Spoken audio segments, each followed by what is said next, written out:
Welcome to the show, everybody. We appreciate it very much. Of course, I'd like to thank Vanessa Veinotte on the other side of the glass at the control boards, doing a fine job. As always, we will open the phone lines as we do each and every day between 11 and 12, and I'd like to get your feedback on whatever is on your mind today. I'm sure some of you will be motivated to talk about what I'm going to chat about in just a couple of moments with our first guest, Derek Martin, president of the Halifax Wanderers. And that is the fact that Halifax Council has ordered a feasibility study for a $116 million stadium grounds project. Of course, Dan talked about this yesterday. I figured I was away, and why miss out on the fun?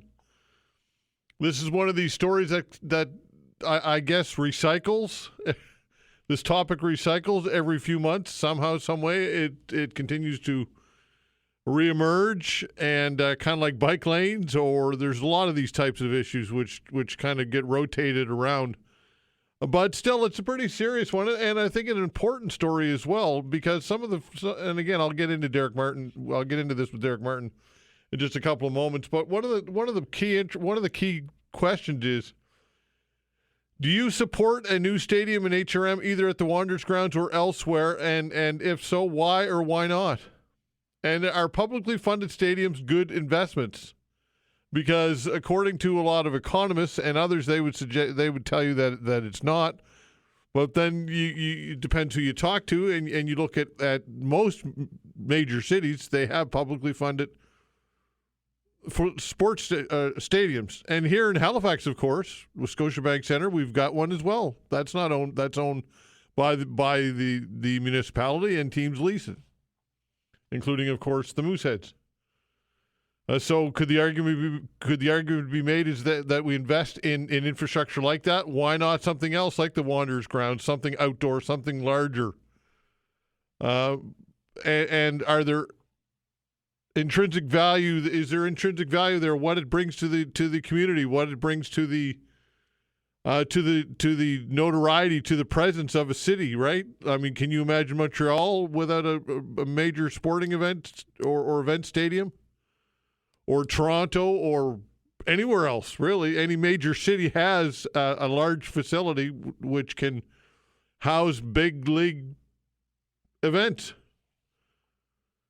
So that is, again, the upside. The downside, of course, is the cost. And in a time in which economics are challenging, we know that. Look, folks, inflation is a real challenge. People are struggling.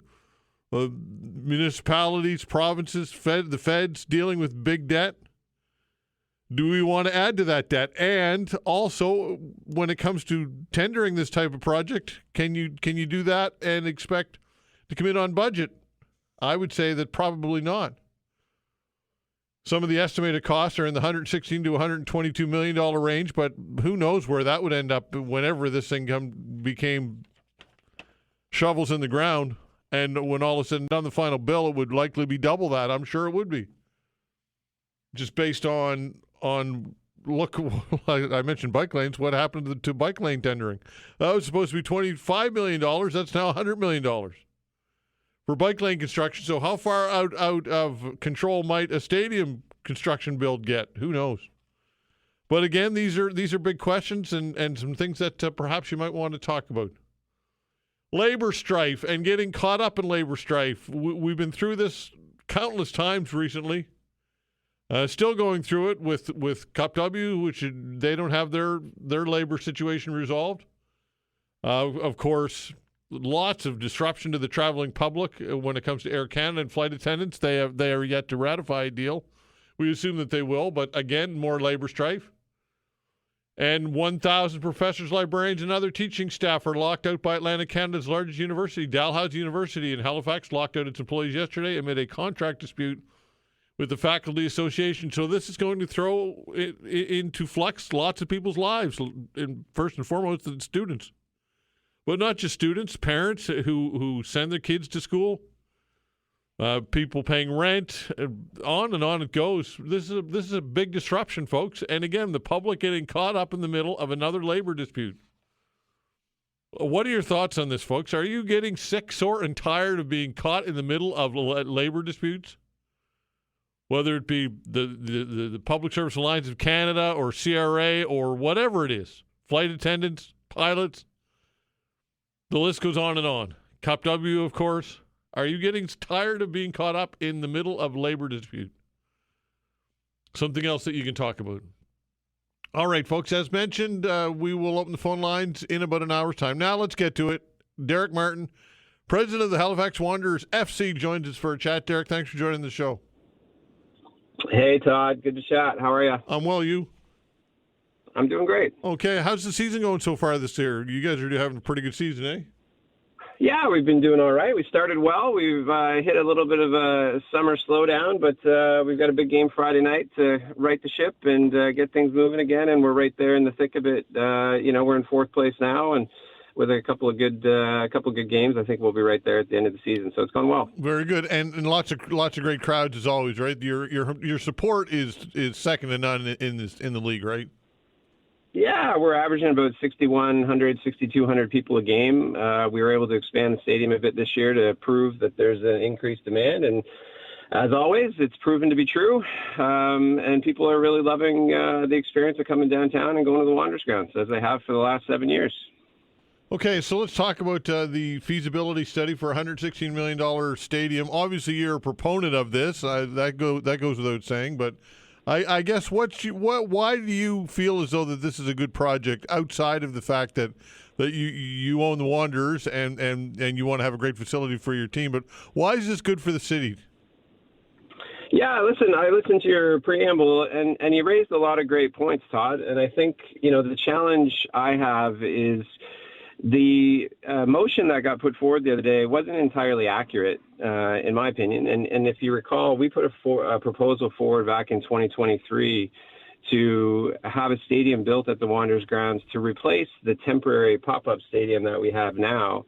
And we had costed out a $40 to $45 million total project, which wasn't just the stadium. That was all of the work that has to be done to bring running water to the site, which, for those that aren't fans, that don't go to the Wanderers grounds, our fans for the last 7 years have had to use portable toilets because there literally is not running water on the site.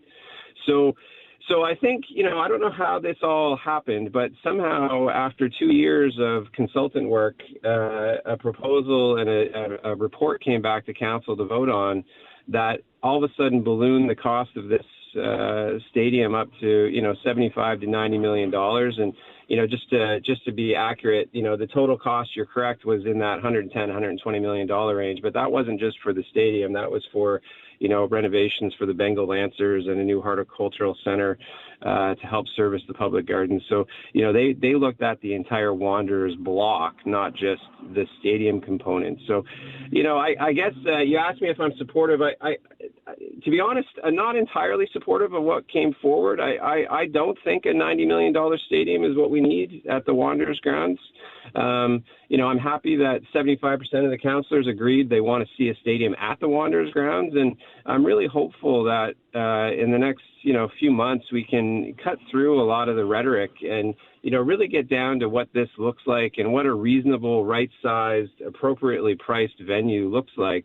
And how we can help. Like, we've offered to help pay for this thing. And, that wasn't discussed on Tuesday at the council meeting. And, it leads to a lot of the same, as you said, this is Groundhog Day, and a lot of the same complaints and a lot of the same issues come up around a stadium and public funding and everything else. And unfortunately, it's just not entirely accurate. Okay. How much would you be willing to contribute? Well, it all depends. This is what we've been asking for. Like in 2023, we said we're willing to contribute. We could pay for the whole thing, but if we pay for the whole thing, then how does it work in terms of what we get to control and what we get to do?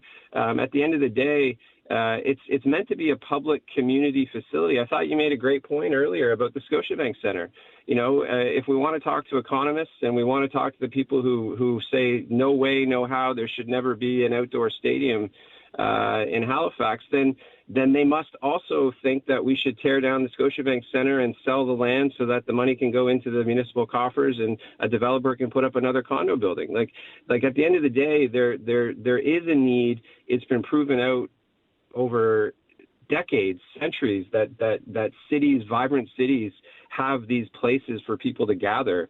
And we don't have one. And there's a reason this debate's been happening for 40-odd years, long before I was even in the mix here around building a stadium in Halifax. Because if you're in a big city and you're looking to have a work-life balance, it's one of the pieces. Do I think it's the only piece? Of course not. And are there always demands on municipal funds? Of course. But there's something to be said about being able to live in a place where you can go and enjoy an outdoor sporting event. And whether it's us or whether it's some other team or whether it's a large international event or whether it's just the community using the field every night to have kids out there running around and playing soccer, that's what we've proposed. We've proposed a community stadium that would be used 365 days a year. We would use it 20 times, but it's an asset. It's an asset for the city. And to think of it and to try to frame this conversation as Derek Martin and the Halifax Wanderers get a wonderful stadium for free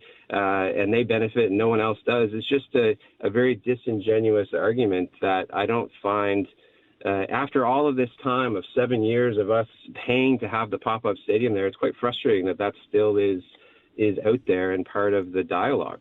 Yeah, those who also say if you want a stadium, build it somewhere else. I mean, look, I'll go on the public record as saying that I get that it's the Wanderers grounds. Maybe because I'm not from here, I don't have any sentimental attachment as being public grounds or whatever nostalgia that is associated with that. I think it's the only location, quite honestly, for something especially like soccer, especially considering how we're trying to get people out of cars, especially considering they're building up the peninsula and urban and densification and all of that stuff. It just, to me, that is, and I know you agree with this, but that's that's the location in my viewpoint. Listen, the Wanderers grounds has been, they used to have stands there back in the 1800s. So that location has always been the place that people went to gather.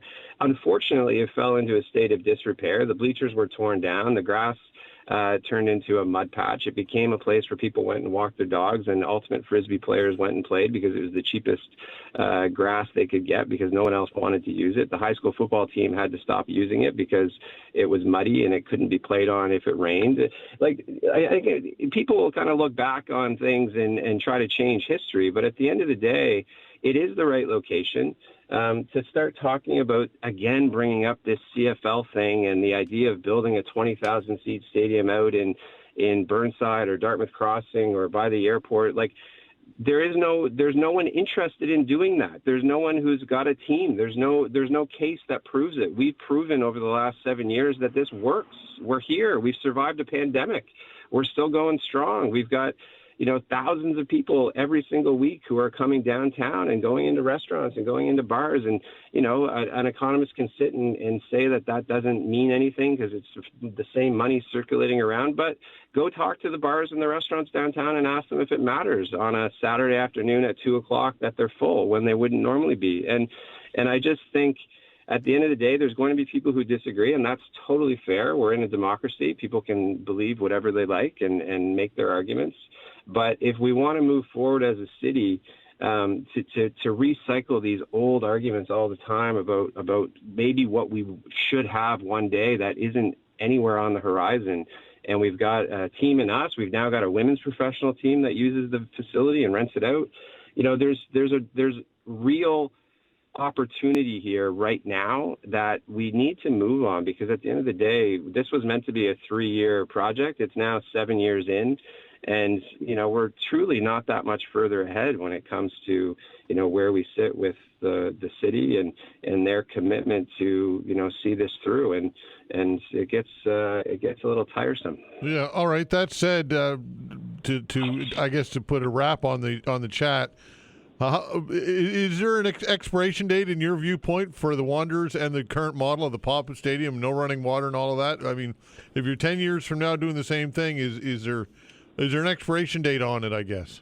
Yeah, there is, Todd. I don't know what it is, and I'm not here to make threats or, that's a ridiculous thing to say. Obviously, we're one of the most successful teams in the league. We've got a huge fan support. It works with where we're at. But, at the end of the day, it is quite ridiculous, I think, that we're bringing in the Canadian men's national team, the Canadian women's national team, they're walking past portable toilets. It's really about what the citizens of Halifax want. Can we keep playing in that venue? Sure. We can play. There's a field, there's locker rooms that we built. We can make it work.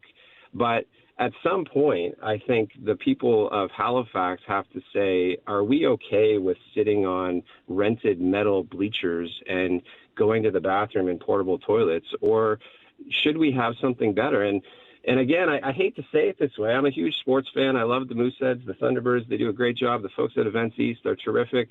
But how could we talk about investing as much money as we do in the Scotiabank Centre year after year for an indoor ice-centric venue and have no consideration for all the other sports that are played outdoors and have no place for them to play or to grow? It's just at a very basic level, I just can't even comprehend how that's even a consideration.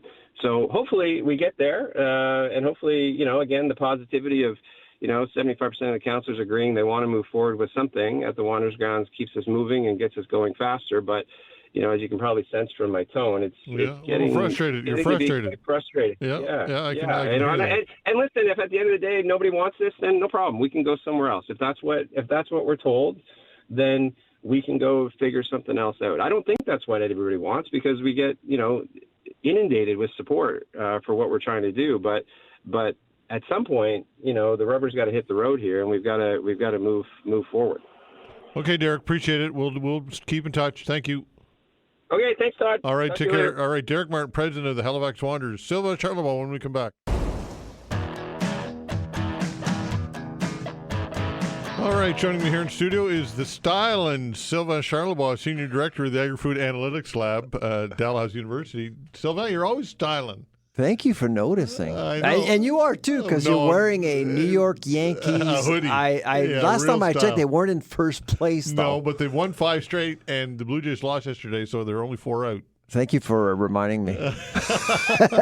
Blue Jays fan here. I know. All right, so let's talk about your latest release, Punishing Washington, one Canadian grocery cart at a time. What are, for those who haven't had a chance to read it, what are some of the key points you wanted to get across here? Well, on Tuesday, we got new inflation data from Statistics Canada, and we were learning that inflation is really under control at 1.7%. But often when inflation is low, people don't necessarily look at other stuff there. And, of course, my focus is food, and food inflation is now at 3.4%. Yeah. So that delta, 1.7%, will actually get people to notice higher food prices at the grocery store. And that's my concern. And what's pushing food inflation higher? Actually, it's the center of the store, dry goods. And if people have noticed higher coffee prices, well, counter tariffs are part of the story here. Confectionery is being impacted by counter tariffs as well. Many fruits, grapes, citrus, of course. All of these items are pushing food inflation much higher, unfortunately. And frankly, I'm concerned. So we're about to go back to school, and parents are going to be looking at some deals for our kids' lunches and things like that. So they're likely looking at higher food prices overall. The good news: veggies are cheaper than last year. Dairy's pretty under control. Eggs, not too bad. And bakery. So if you're into egg sandwiches or or cheese sandwiches or something like that, you should be fine. But everything else is a bit tricky. Okay, what role are tariffs having in this? Well, this is the thing. And people, when they walk into a grocery store, they think a lot of it is not tariff. Well, in the periphery of the store, the fresh stuff, that's not tariff, but a lot of things that are coming from the U.S. are actually being tariff. And going back to coffee is the big one, 29% year to year. That's a lot. Wow. You drink coffee, right? It's right there, pal. There you go. Yeah. Have you noticed it's more expensive? Yes, Yeah. absolutely, 100%. So 29% more than last year. Yeah. And people think, well, actually, coffee comes from Brazil or Vietnam. Yeah. What's the deal? Well, a lot of the coffee that comes into Canada comes through the U.S. because it's packaged there. Right. It's processed there. And so that's why. And now with President Trump's tariff bonanza, he's going to start tariffing stuff coming from Brazil at 50%. I was actually in Brazil in June, and it was announced when I was there, and they weren't pleased. So there's going to be that tariff double whammy. On coffee. Exactly. All right. So how does and you get into this on the release, but explain how the U.S. is able to absorb and the economy is able to absorb these tariffs without it being impactful to the consumer as perhaps here in Canada with counter tariffs, and why they hit us harder. That's a really, really important question. And this is something that probably is underappreciated by a lot of people right now, is that, first of all, in the United States, I do remember President Trump a few years ago or a few months ago telling Walmart, eat up the tariff. And this morning, Walmart is out with its financial results, and they're doing okay. Of course, they're feeling the pressure of tariffs, but they're still trying to sell food products at a reasonable price. They're generating a lot of revenues through food sales. Why? Because they're competitive. There's lots of automation, and they have options. They have options. It's a huge economy in the U.S. In Canada, we're 1/10 of America. And if you talk to most food companies right here in the Atlantic or elsewhere in Canada, they don't have as many options. So when an ingredient price goes up, they have to buy it. They still have to buy it. They don't have other options. And that's why our food inflation rate is much more under pressure. So the paradox that we are facing right now is that while in the U.S. food inflation is dropping, it's at 2.9%, ours is increasing because of that lack, because of the fact that we're not as productive and competitive in Canada. And there's no short-term fix for that. You don't turn that around on a dime, right? Obviously. No, and people may say, well, why don't we onshore all this stuff? Why don't we actually, package the coffee ourselves? Why don't we actually make the pickles? There was this Bix Pickles issue last week. Why don't we do all this in Canada? Well, it's not easy to do. I mean, there is a reason why we go to the U.S. to process a lot of our food, because it's cheaper. Labor costs are lower. And so on and so forth. So it's not easy to get companies to invest in Canada, especially in light of the fact that, well, how long is this tariff bonanza going to last? I mean, really? Yeah, sure. What's going to happen to CUSMA as well? Yeah. So there's lots of unknowns, and companies, when there's uncertainty, companies are staying on a sideline. Yep. And of course, economy of scale is a key. I mean, that's why we don't have agri manufacturing here in Nova Scotia to a large degree, because you don't have the market to sell it to, right? That's right. And I've advocated for this since I've been in this region for 10 years now. I think it's important if we want to make sure that our food is affordable. Yes, we need to grow our food, and of course, with climate change in this summer, I mean, it's just been tough for our farmers, and you've been talking about this morning through your newscast. But I would say processing is key. I mean, at some point, yes, I think the government has to play a role in making sure that our farmers are supported and that we do process a lot of our food right here in the Atlantic. But you can't just process for ourselves. You have to also think about exports. And we have CETA and we have other markets that we can have access to. But the challenge to that, of course, is your cost structure, right? Because you have to ship it, and they're already perhaps have that capability in those jurisdictions, do they not? But if you look at seafood in Nova Scotia, we're starting to see some positive signs of processing in different regions in our province. And even, you're from New Brunswick, there's lots of processing going on there in seafood. So we're getting some traction in seafood. Why not with other verticals like livestock, for example, or dairy? We lost 3 dairy processing plants in this province over the last several years. Why not think about the entire supply chain so we can process our own butter, yogurt, and things like that, and sell those products outside our regions once interprovincial barriers, are gone. Yeah, and of course, who champions that? Is that federal, provincial government, or is that private industry, I think private sector? It starts right here in Nova Scotia. Yeah. And I would say, of course, with the Atlantic region, you have to work together. But I would say that Premier Houston has been pretty vocal and very proactive in trying to eliminate some of the interprovincial barriers because of this. Yeah. You need economies of scale. You need access to Quebec. You need access to Ontario, or else there's no business case at all. Yeah, that's right. Yeah. All right, Sylvain, anything we didn't cover? The points that you just wanted to get across before I let you go? I want to give you that opportunity. Well, I must say I'm going to miss you because I'm actually off to McGill this year. I'm a visiting scholar at McGill. Yeah, absolutely. Really? My daughter's going to McGill. I tried to get her into Dal, encourage her to go to Dal, but she decided to go to McGill, so I'll be in Montreal for a while. So if we chat next time, it'll be probably on the phone, unfortunately. Will you still be speaking on behalf of the Agri-Food Analytics Lab at Dal? Oh, absolutely. Yeah, so we'll be chatting on the phone. Oh, we have several reports coming up. The Consumer Sentiment Index, and of course Canada's Food Price Report to be released in December. All right, you almost gave me a heart attack saying that I was going to miss you, that so you wouldn't be back. No, I'm not dying. I'm not dying. I'll be back next year, 2026 for sure. And on the phone we'll have you on, of course. Absolutely. Are you still podcasting, by the way? Yes, so season 6 starts next week. And it's called Food what? Professor Podcast. Nice. Thank you for allowing me the plug. Yeah, no problem. No problem. Sylvain, great to see you as always, my friend. Take care. Bye-bye. All right, Sylvain Charlebois, Senior Director, Agri-Food Analytics Lab. Styling as always. We'll be back.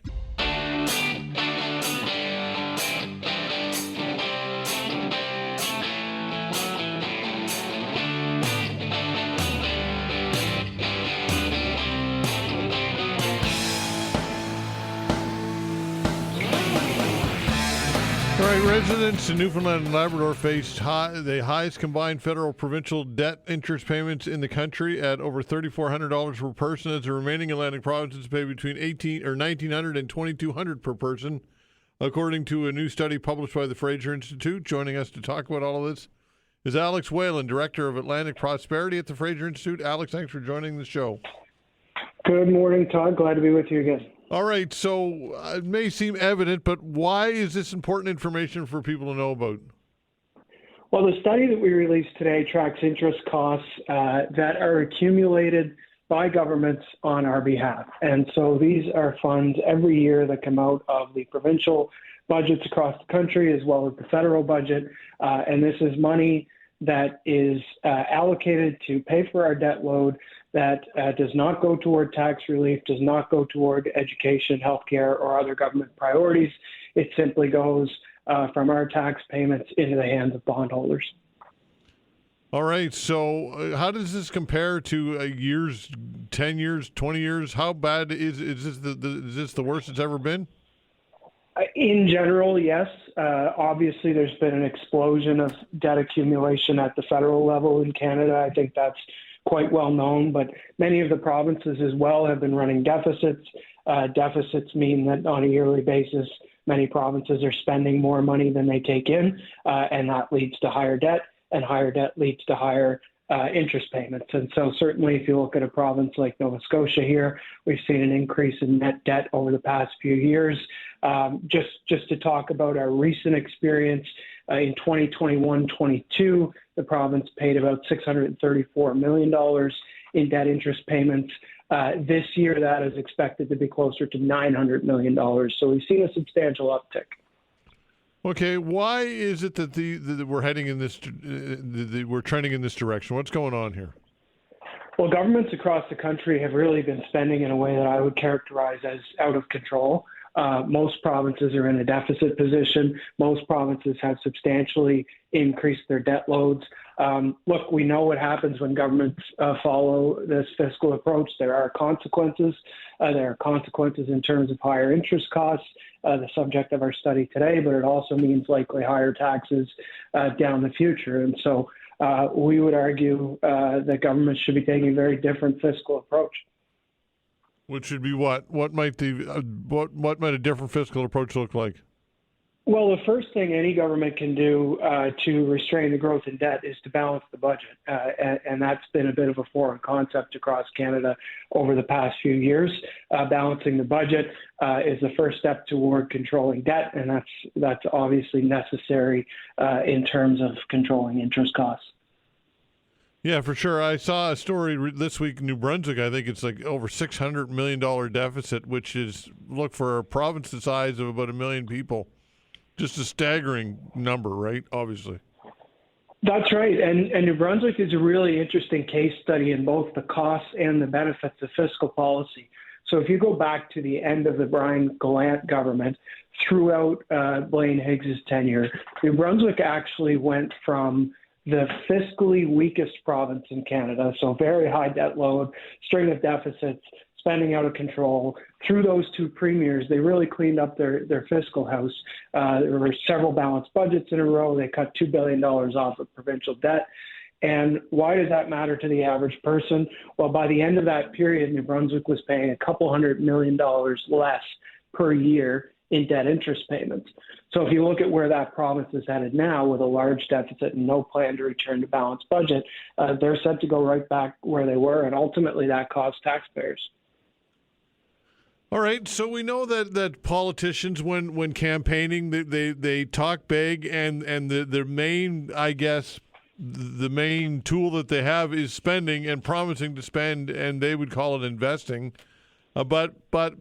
So unfortunately, politicians promise big and then spend big in order to stay in power, and the politics surrounding it is evident here. But locked into that, of course, is the electorate, which seems to punish governments whenever they seem to want to be fiscally prudent or austerity, to use a term that is now a bad term politically. But why do you think that the electorate punishes governments when they even simply talk about cutting and making cuts and trimming the budget, trimming the fat? Why is that so politically toxic now? Well, it's a good question, Todd, and I agree that there are cases where governments are punished for that. But I do think the average person understands that government needs to live within its means. And that's part of why we release studies like this, is to try to arm people with the information to hold their governments accountable. I mean, I would point to the fact that in recent budget consultations here in Nova Scotia, Nova Scotians have actually said that their number one priority is tax relief. And so what we're trying to do with studies like this is make the connection that if you want tax relief, that means government needs to be restrained in its spending, given the province's fiscal situation. For sure, and the bottom line is that spending exorbitant amounts of money servicing debt. I mean that doesn't make sense for a business. That doesn't make any sense for a household. That doesn't make any sense for an individual finance. So why would it make sense for the public sector or provincial or federal governments? It simply does not. Well, that's exactly right. And I think there are a couple of important points there, Todd. I think when you look at provinces that are heavily in a deficit position, effectively what they are doing is burdening tomorrow's taxpayer with today's government expenses. So that's unfair to begin with. Long-term debt used for infrastructure, things like that, is a different argument. But running a deficit simply on the backs of future taxpayers is not fair. But the other thing that I would mention, when we look at the history of a province like Nova Scotia, or we look at Canada at a federal level, is if governments are too irresponsible with their finances for too long, eventually the bond markets turn away from them and change will be forced upon us. And we don't want that. I think we'd be way better off to have governments rein themselves in and operate in a fiscally responsible manner ahead of time. Right, Alex, this report's available on your website for the public to consume, correct?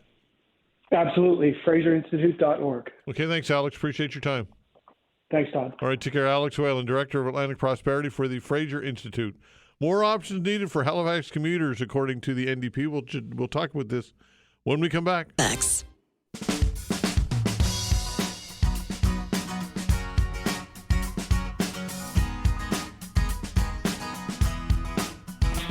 According to the NDP here in Nova Scotia, more options are needed for Halifax commuters. Joining us to talk about all this is Paul Wozney, MLA for Sackville-Cobequid, labor critic as well, and advanced education critic.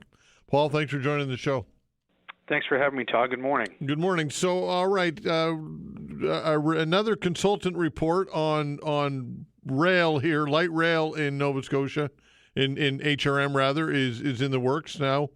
and from the province. So your thoughts are generally figure something out because something's got to be done quicker than it certainly looks as though it's going to be, right? Yeah, the project of light rail is a worthy one, but in the meantime, we have Toronto quality traffic, impacting life for Nova Scotians and people in and around HRM. I represent the constituency of Sackville-Cobequid, and the temperature is fever pitch. We have people that are spending 2 hours, an hour in the morning and an hour in the evening just to get to and from work in the city. And that's really impeding their quality of life, the wear and tear on their vehicles. So we need solutions to address those pressures while light rail is studied, and that's an action we're not seeing this government take. All right, the concept of light rail, I suppose, do you support it in theory, I suppose? Yeah, I think it's something we've got to look at. This premier has made a lot of ballyhoo about growing the population, double inside of kind of 20 or 25 years. And if you're going to put that amount of people in the province and significantly grow the size of HRM, we're going to have other ways to get that volume of people in and out of the city that don't involve cars on a highway. So it's the idea is time has come, but I want to say again, we can't wait for that report to fix the traffic issues that are already crippling our city. And that means investing things like rapid transit, which are cost effective and doable in the interim. Okay, rapid transit. How do we improve rapid transit then? What are some of the challenges when it comes to that? Well, I think we've got to make investment in routes and equipment and in staff to make sure that people can take dedicated routes, from bedroom communities to hubs that connect to the rest of the transit system. Folks in Sackville would love a bus that could get them downtown inside of 40 minutes, but right now it's an hour and a half, one way on a bus, which, keeps people in their cars rather than taking efficient, timely, publicly supported transit that alleviates the congestion that's on our roads.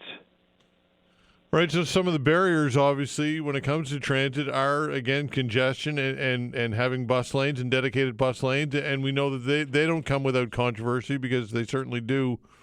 So what do you think the provincial government, and how might it work better with the municipality in order to alleviate some of these issues? Well, this government's approach in dealing with HRM, frustrates the collaborative effort. People elect their local representatives in Halifax for a reason, to be their voice with HRM, and rather than collaborate with that group, we see the province sort of overriding municipal decision making on municipal issues that they know best. So I think we've got people at City Hall that are willing to work with the provincial government on collaborative solutions to these issues where, municipal funding and provincial funding need to come to bear. But telling the city what it has to do and when rather than work with them, the province, the snap a decision to take tolls off the bridge, sure, it's saving people $1.25 a trip across the bridge, but it's not getting people out of cars onto public transit to ease congestion. It's really enabling people to stay in cars and exacerbate our traffic problems at a time that the city is growing a lot. Do you think that we have a car culture problem here in Nova Scotia? 100%. If you live in a community like Lower Sackville, really the only reliable access to downtown is your own car, which is incredibly expensive, and you're competing for very limited road space with a lot of other growing parts of the city. We think about Cole Harbour, out to Prospect Road, Herring Cove. There's a lot of bedroom communities that are trying to get downtown. So if we don't find ways to get people out of cars and still get them downtown on public transit, this traffic problem where we're worst in Canada, right there neck and neck with Toronto, where they've got 16 lanes on the 401, is that the kind of city we want to be? We're going to have to vision and fund better ways to get people downtown than simply, hurry up and wait on the highway in your car. All right, but hence, how do you do that, right? And I suppose consultants' reports and studies are one thing, but at some point, decisions need to be made, and having the fortitude to make those decisions and get a buy-in from the public, very challenging, right? Well, I don't know if it is challenging. The public appetite for action on traffic and congestion in Halifax is pronounced. It's one of the things I hear about all the time in my constituency office. I meet regularly with Councillor Billy Gillis here in District 15, and I know he's hearing the same. So there's an appetite in HRM for multiple levels of government to collaborate on rapid transit now. That's going to help people get in and out of town and on a shorter timetable. If we could be downtown inside of 40 minutes, people would use that route, but the political will to action those routes simply hasn't been there. And saying we're going to look at light rail and we're going to get a report back in 8 years doesn't do anything to address the congestion that's been created by, the inaction of the Houston government on this file. Do you think that perhaps more focus should be on rapid transit than perhaps other debates like bike lanes in the city? I think it's an all hands on deck piece. I think bike lanes are a lightning rod of controversy, but they're a piece of the puzzle. And right now, one of the pieces we're not funding and we're not looking at is rapid transit. And ultimately, that forces people, it keeps people prisoners in their cars on the highway in gridlock traffic for an hour in the morning and an hour on the way home. And plenty of people, no matter whether you're from Sackville, Cole Harbour, or whatever outlying community, a drive that used to take you 25 minutes or half an hour is now routinely double that or more. And that's time that people can't spend with their families. It's time that they can't spend in community. They're trapped and they want that time back. And I think that's, the appetite's there. The question is whether or not the political will of Premier Houston and his government to work collaboratively with HRM is there. And so far we haven't seen it. All right, I'll get you to put your other hat on, advanced education critic, and get your takeaway on what's happening at Dalhousie University. 1,000 professors, librarians, and other teaching staff locked out by Atlantic Canada's largest university. This is obviously impacting a lot, first and foremost, students, and of course there's lots of other layers to all this as well, including the local economy. So what's your takeaway on this, Paul? Yeah, I guess we're concerned by how bargaining has unfolded. Yesterday I had the opportunity to walk the picket line with faculty that are locked out, and their bargaining team remains willing to negotiate. But the hard line being taken by Dal's Board of Governors has really kind of forced them to this point, and it's concerning because you've got the start of a semester, in a week and a half. Is this going to disrupt students' ability to pursue, some of the most expensive post-secondary education in the country? Is it going to frustrate them finishing on time? Dal is a major deliverer of education that we need to fill vacancies in healthcare and other high-priority areas. So is this going to frustrate recruitment and retention of needed professionals? I guess that's our big concern. We always support as the NDP the right of workers to exercise their rights when it comes to realizing free and fair collective agreements. Our big concern is we'd like to see Dal and faculty back at the table.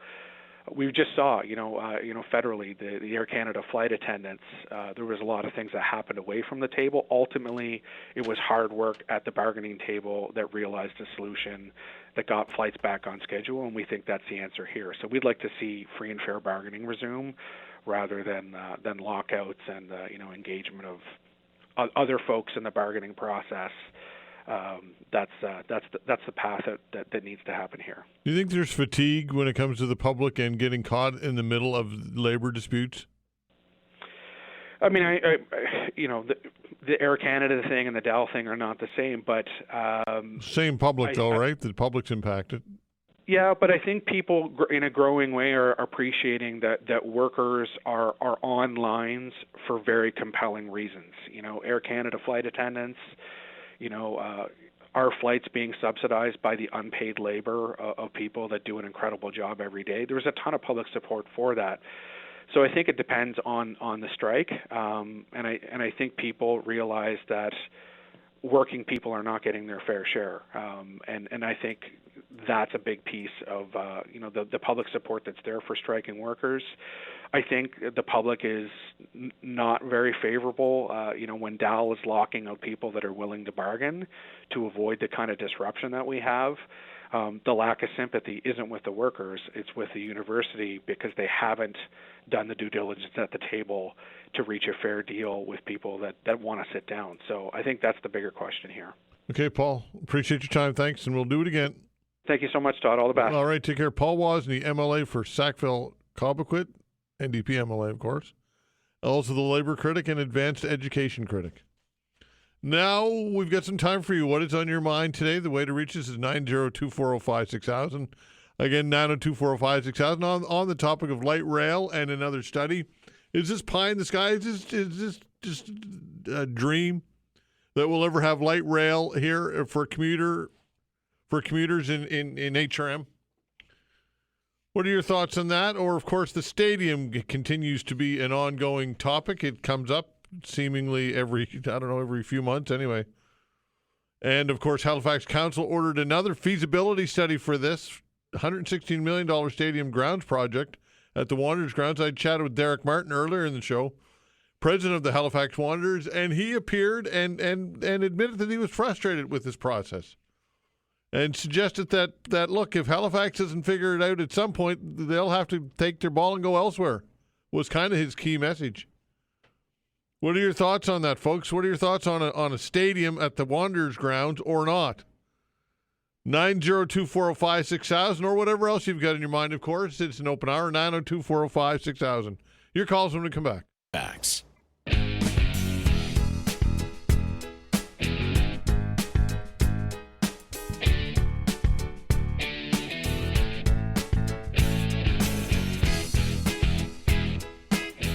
All right, taking your calls. So to reach us is 902-405-6000. What is on your mind on this Thursday? 902-405-6000. Back in the spotlight, of course, is the potential for a stadium at the Wanderers grounds, and not just a stadium, but of course a revamp of that area. The price tag potentially $116 to $122 million. HRM Council has ordered a financial feasibility assessment of the redevelopment of the Wanderers block, of course. And right now, the Halifax Wanderers and the women's team, professional soccer team, play out of there. It's a pop-up soccer stadium with no running water, so they've got portable toilets there, which Derek Martin says is not a good look for a team.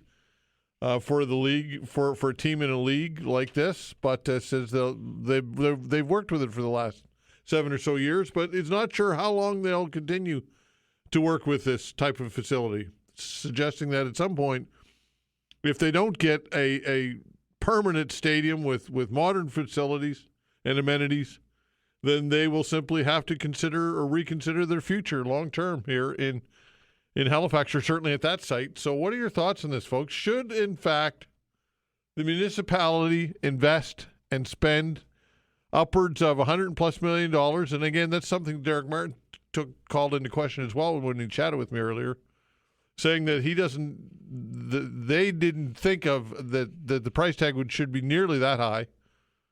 But nonetheless, should the city, with other levels of government, I'm sure, the provincial and federal governments, invest tens of millions of dollars, over $100 million, in order to build a stadium here in Halifax on the Wanderers grounds? Yes or no?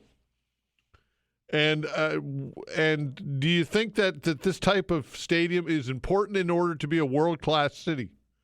When you look at cities like Montreal, Toronto, Boston, whatever, all the world-class cities have stadiums that allow to host world-class events.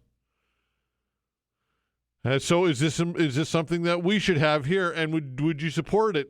And also, of course, we know that the Scotiabank Centre is owned by the public, of course. It's not privately owned, and it's publicly supported. So some would say, look, if you're gonna have that facility in which the Mooseheads play, and we can all know, I think everybody would agree, that the Mooseheads having a place to play is important, and nobody would want to see that gone or lose that team. Of course, it would be detrimental, I think, in many ways to the region. So if it works there, then why not perhaps for a soccer stadium? which could serve as other purposes as well. Concert venues, I suppose. Rugby, other world-class events. So what are your thoughts on this, folks? Do you support the concept of publicly funded stadium here in Halifax, in particular at the Wanderers grounds? Or do you feel as though it would not be money well spent, should not be there, and perhaps if the soccer team wants a stadium, then they should find a parcel of land and pay for it themselves? That's what some people think. Obviously, that's not realistic. That's not going to happen, quite honestly. They're simply not going to be able to make that happen, and wouldn't. Again, according to the chat that I had with Derek Martin, I think it's the Wanderers grounds or bust. That's kind of the vibe that I got from him. So what's your takeaway on that, or anything else you got in your mind? 902-405-6000. Gary, hello. Good morning, Todd. How are you today? I'm well, you? Well, I'm kind of under the weather, but I like listening to your show, and you got a good topic going today. Thank you, sir. So, anyways, as far as I'm concerned, the Wanderers grounds is the home of Derek Martin and nothing else. You know, and what I got out of your conversation with him today is that, you know, he basically wants sole control of the Wanderers grounds and what goes in it. And I don't think that's right. And not only that, but I think the Wanderers grounds is not the place to have it. We're not, you know, you talk about world-class cities. Well, the Wanderers grounds is not going to make Halifax a world-class city with a stadium. It's too small to attract anybody like a Taylor Swift concert or other big name entertainers that you want to name. But I do like the concept of multi-use stadium. You know, I mean, I could see the taxpayers wanting something like that, but for the sole purpose of Derek Martin, that's the thing that's in my craw that I don't think should happen. You know, and we talk about, you know, water and sewage going into that facility. And he's talking about sitting on hard benches. Well, boo-hoo! Bring a pad, bring a cushion if you want to sit down on something softer. And you know, light rail. They're talking about light rail. They're talking about $100 million bicycle lanes, $120 million stadium that's going to balloon to about $200 million by the time they settle that. Light rails, you know, when they were talking about it in the past, was like 60 to 80 million for light rail. They thought that was too expensive. What's it going to be now?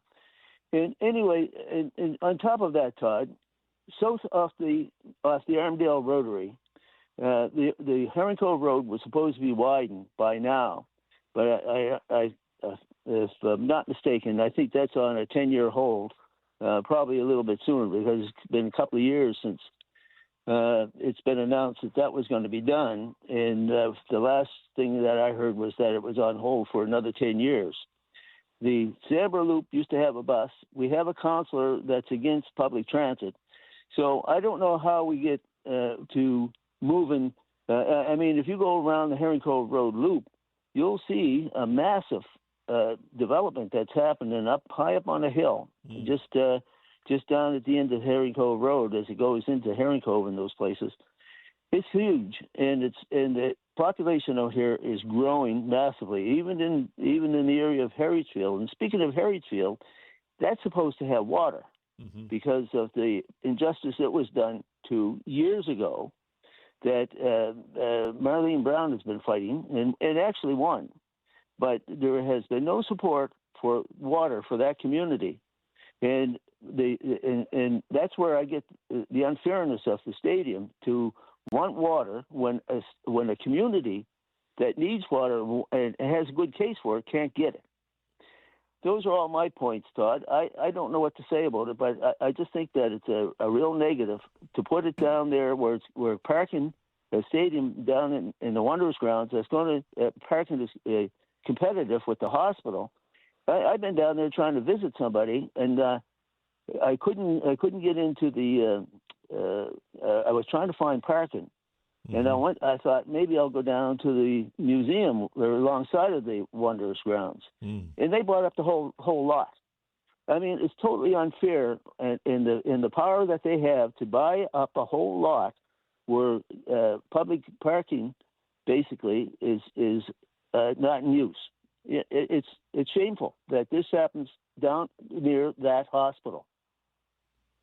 Anyway, that's my whole take on it, Todd. And I don't know what you got, what any more I can say about it, but I just think it's not the spot to be in. They want to put it up in Bayers Lake Park. They want to put it over Burnside. Yeah. And as far as Derek Martin's point about being economically sound for the city, that only happens on game days. Mm-hmm. They are a net loser overall. It's been proven. You had experts on your show, Rick Howe before you, God bless his soul. Yeah. And there's no argument for saying that stadiums produce economic soundness for a community. It doesn't. It's a drain on taxpayers for years to come. And he's talking about soft seats. The next thing they'll be talking about is a roof for it and the maintenance that goes into it. It doesn't stop, Todd. It's not economically worthy for a stadium in that area, especially. Okay, Gary. Appreciate your comments. Thanks for doing it. Take care. Take care. 902-405-6000. What's your take on this or anything else you got in your mind? Again, 902-405-6000. We'll continue with your calls when we come back. Facts.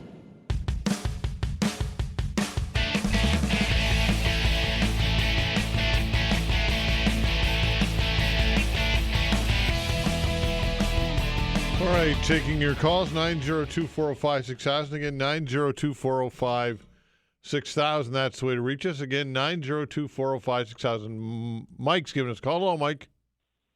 Hi, how are you today? I'm well, you? Not bad. My thing is I hear a lot about this Wanderers ground thing, and I'm wondering why they don't take the Bengal Lancers and move them outside the city and take over that piece of the property. Them horses run around in this hockey rink size arena, and that's the only exercise they get. They don't get to stretch their legs or anything, to my knowledge. Mm-hmm. So why wouldn't they do that? I mean, if they took over that land, they could have their water, their washrooms, their concession stands. It's a good place to have the Wanderers ground.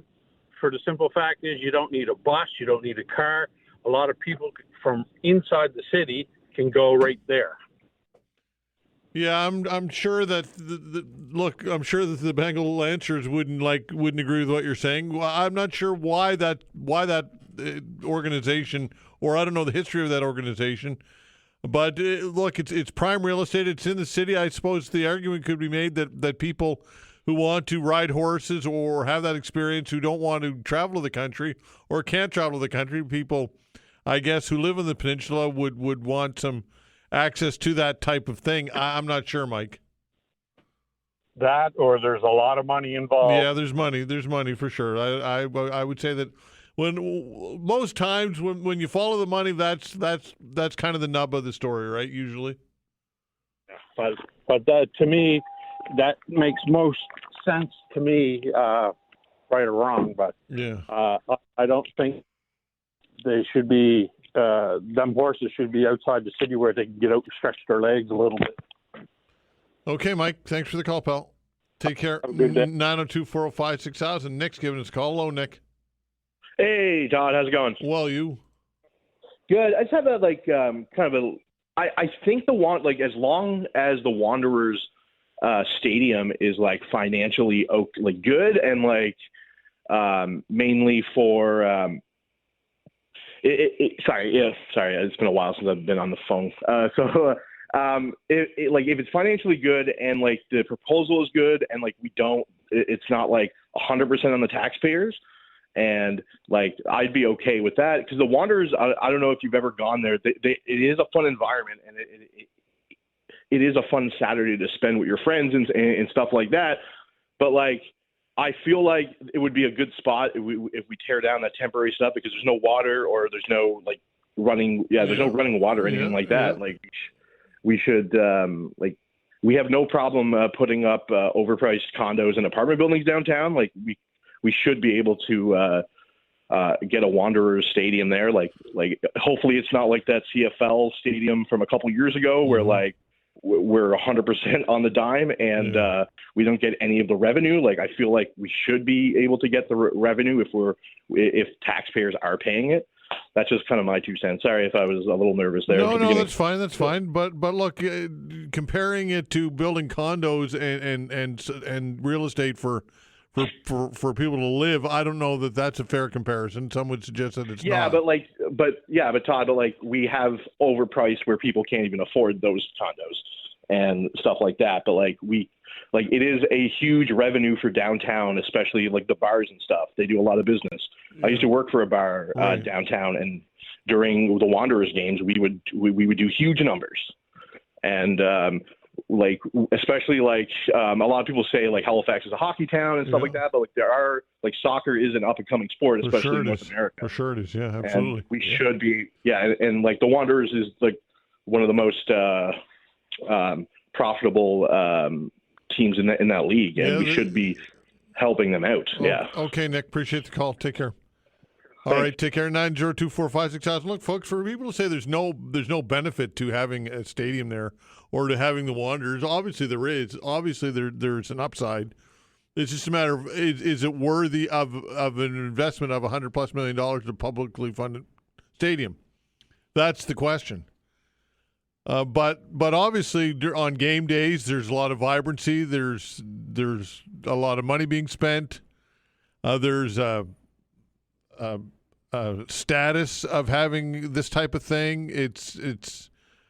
There's upside to it, folks. For those who say there's no upside to it, you're not looking at it logically. But of course, you have to balance that. Is it worthy of the public investment to the tune of $100+ million? That's the question. And look, again, we've had economists on the show, including Moshe Lander, who's been on the show regularly, who study this type of thing, and they'll tell you that it's not a good use of public money to invest in sports stadiums. Take that for what it is. 902-405-6000. Albert, hello. Yeah, good morning. Yeah, about the stadium. I'm not being anti-soccer or anti-stadium. It's all location, location, location. It's just preposterous to have something the scale of a soccer stadium or any sports stadium in the downtown of any city. If you look at world-class cities, I don't see any baseball stadiums or football stadiums in Central Park, New York. This is, I've always said there should be better locations for it. It's just preposterous to have bring all those people and the congestion it's going to entail. And when you're talking about a stadium, it started out very small scale, and we're promised it wouldn't get much bigger. But now we're going to be having a stadium commensurate with the size of a city of 1 million people sometime in the future. Now, it's not just the footprint of the stadium. You're going to be needing parking, and we're already seeing more paving going over the commons anyway to accommodate parking. Now, I'm just sick and tired of the attitude that the council and developers have in this city of treating our public commons lands, our public park lands that are owned by all of us, as just wasteland that gets in the way of developer profits. The downtown core commons area is no place for a huge commercial venture like a soccer stadium. It's going to be just like the proverbial camel in the Arab's tent, with, first it sticks his nose in the tent, then it says, "Oh, I'm still cold." Then it sticks his head and gets more and more. Eventually, the camel is occupying the whole tent, and the original owner of the tent is pushed outside. That's the metaphor I'm trying to use here. Mm-hmm. The stadium is going to need more and more adjacent facilities, especially parking and all kinds of concessions and everything else. It's going to be a huge mushroom taking over a huge amount of public space in a very historic space.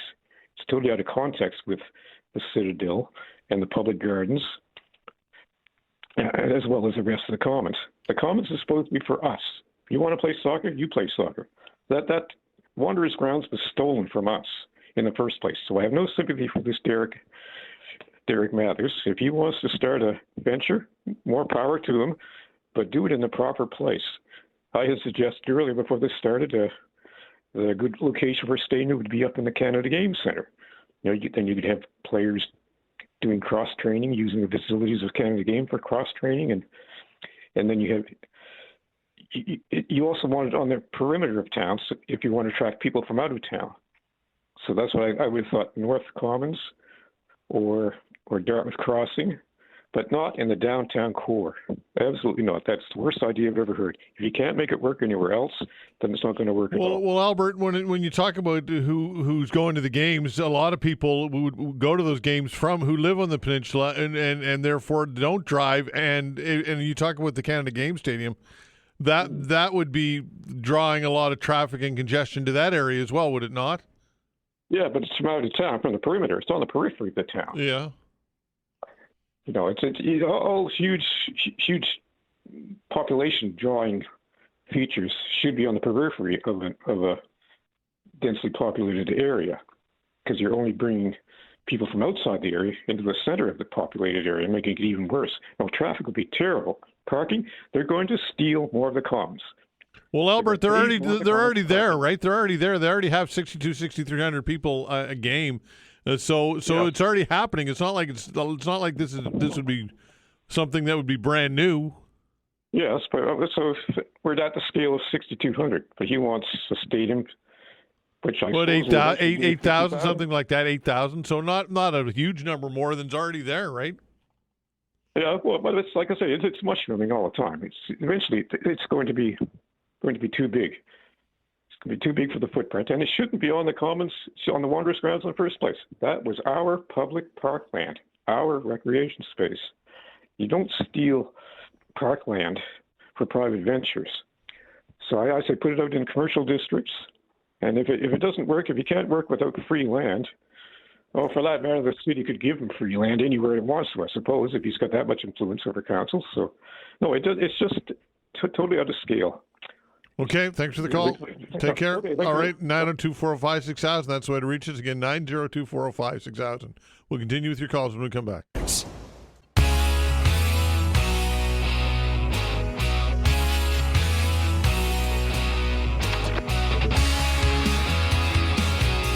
All right, continuing with your calls, 902-405-6000. Again, 902-405-6000. Ed's giving us a call. Hello, Ed. Hey, Todd, how you doing today? I'm well, you? Good, thanks. Yeah, I'm 100% in favor of the stadium at the Wanderers grounds. It's the right location, Todd. Have you been to a game? Yes, I have.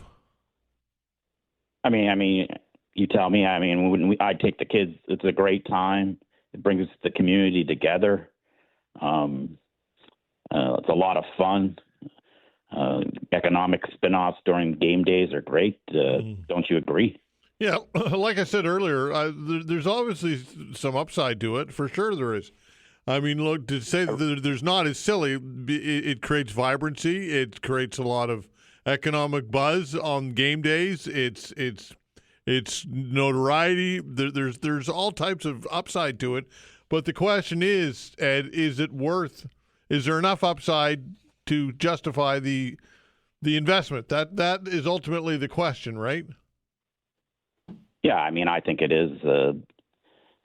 Sounds like a lot of money, but $100 million to do the whole Wanderers block, to me, is a reasonable amount of money. I think Derek's going to help out with the 30-year lease to help pay off for it. Yeah. I would think the province should also get involved.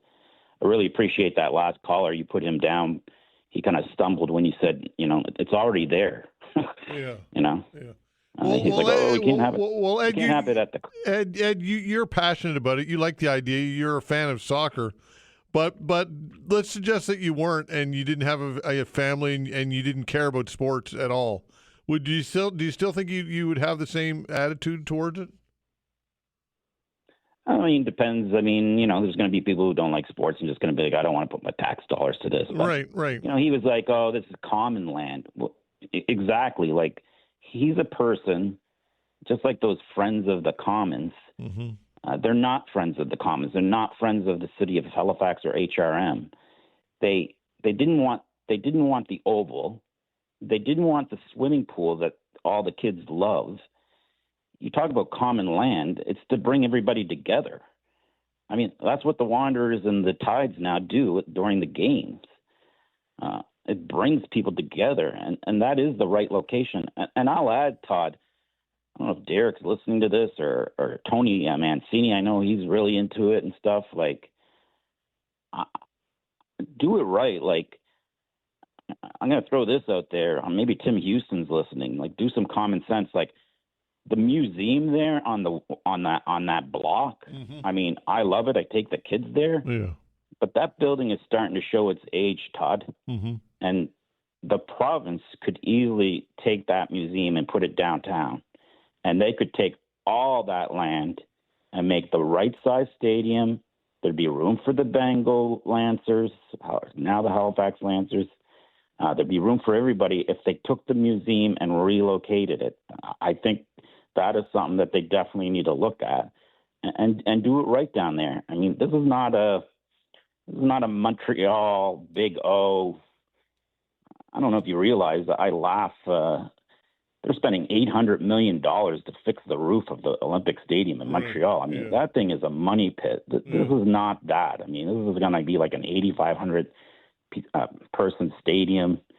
It's the right size for us.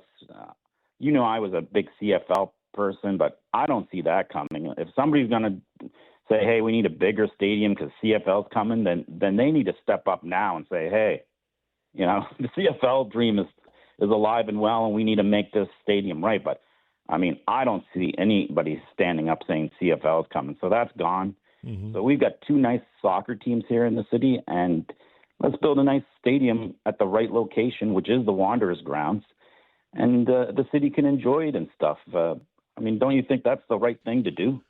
Well, look, I can see both sides of it. I'm not passionate about the fact that it was public, that it's public land, and that it should be remained as such. Perhaps I'm not nostalgic about that. I don't know. That's, to me, that is not a barrier. I know for some it is. I get that, but for me it's not. I think that it's a tough sell in this time in which fiscal restraint and there's lots of challenges fiscally for the municipality and for the province. So I get why some people would view this as not a good investment, and I understand that. That all said, though, Ed, look, I think that would it be good for the city long term? That's a tough question, right? But I think that there's definitely some upside to it. I see the upside to it. I think that for those who say that there would be no benefit to this, I think that's not true. It comes down to, is it worthy of whatever amount of dollars that we're going to put into it? Is it worthy of the investment? And that, I guess, is I don't have a firm opinion on that, but I'm not a full stop no either, Ed, is how I'd put it. I don't like to be on the fence about anything, but with this issue, I think I probably a little bit am still on the fence about it, Ed. Yeah, I mean, like with the finances, I think the province, it's time to chip in, you know what I mean?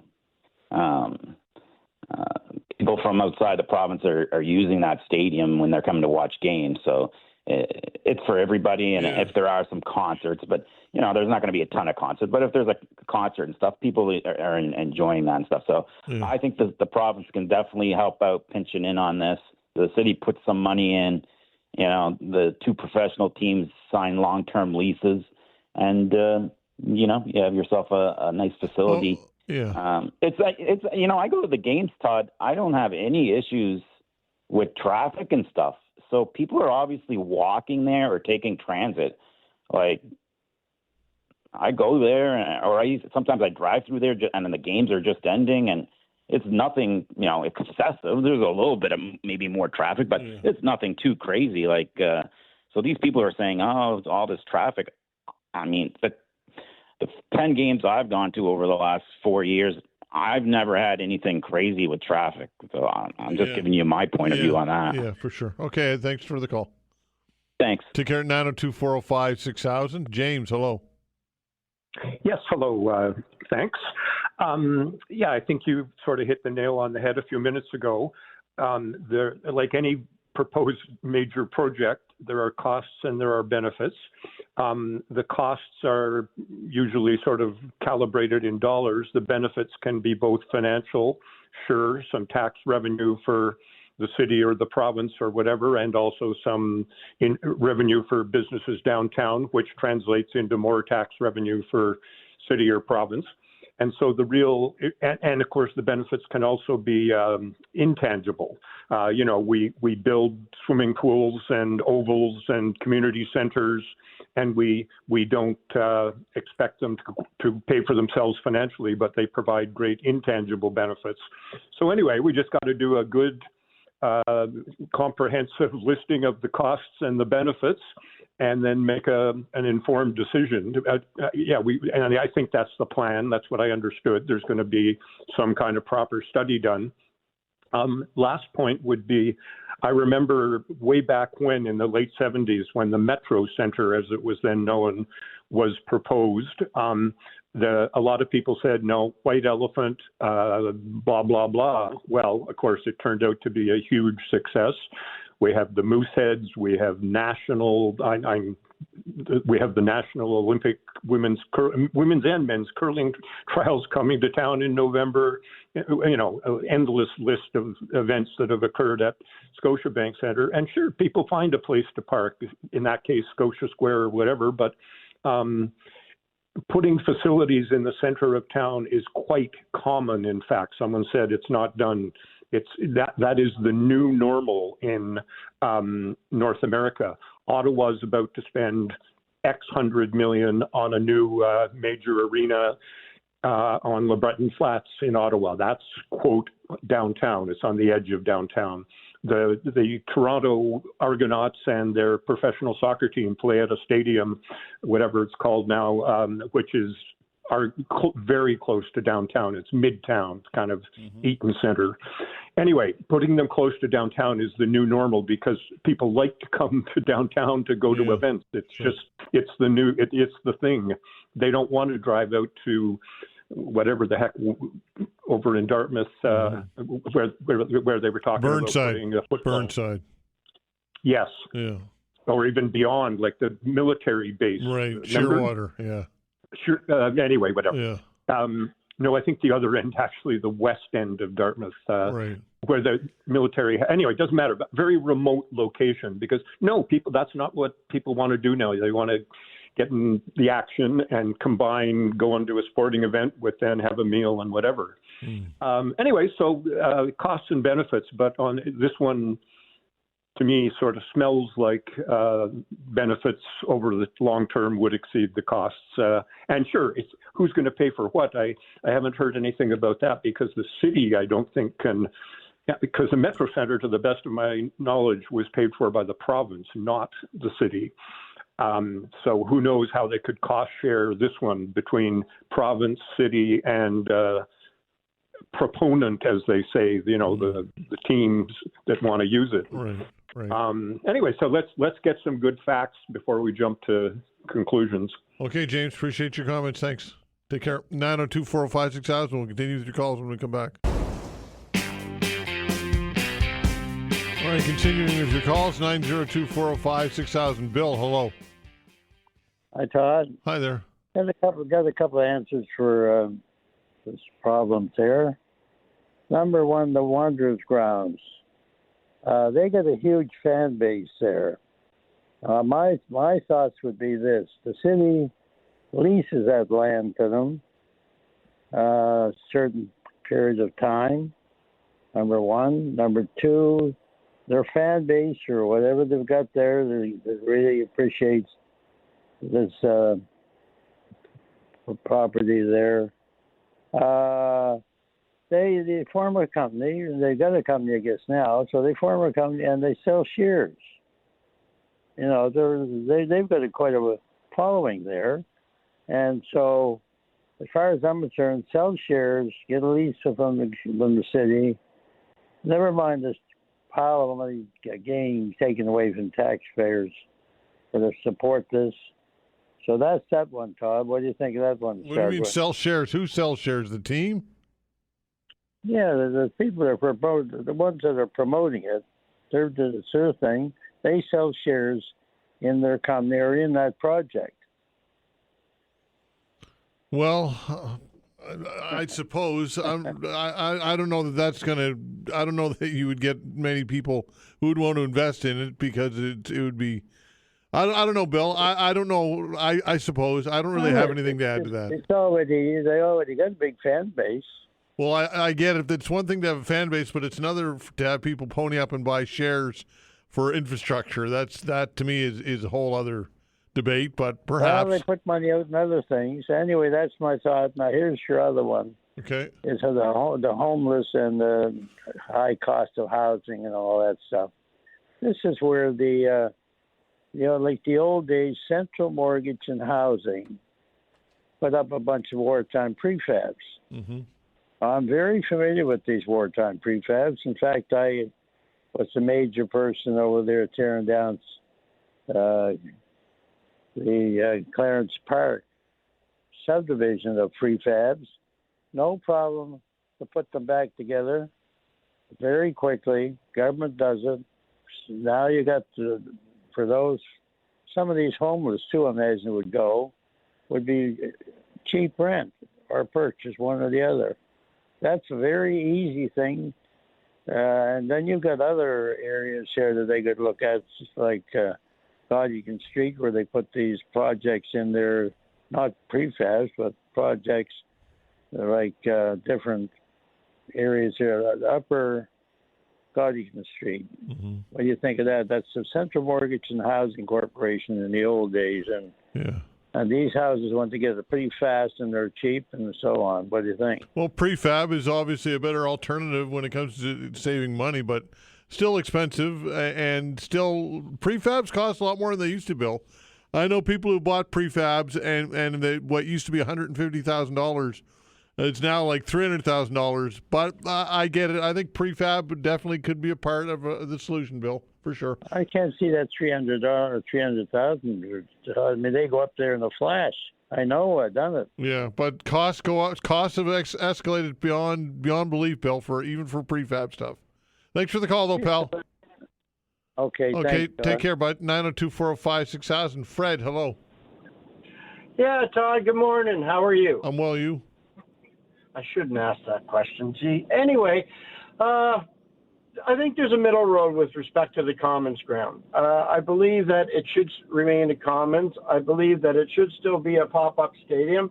But I do believe that the city could probably put in some water and put in some bathroom facilities so that if and when the Halifax Wanderers collapse, let's say for lack of better words, or move elsewhere, well, then you still have a bathroom facility and water facilities for other groups to go in there and utilize on the thing. I think that that's a middle ground. Secondly, the guy who owns the Wanderers, he's got to stop comparing apples to oranges.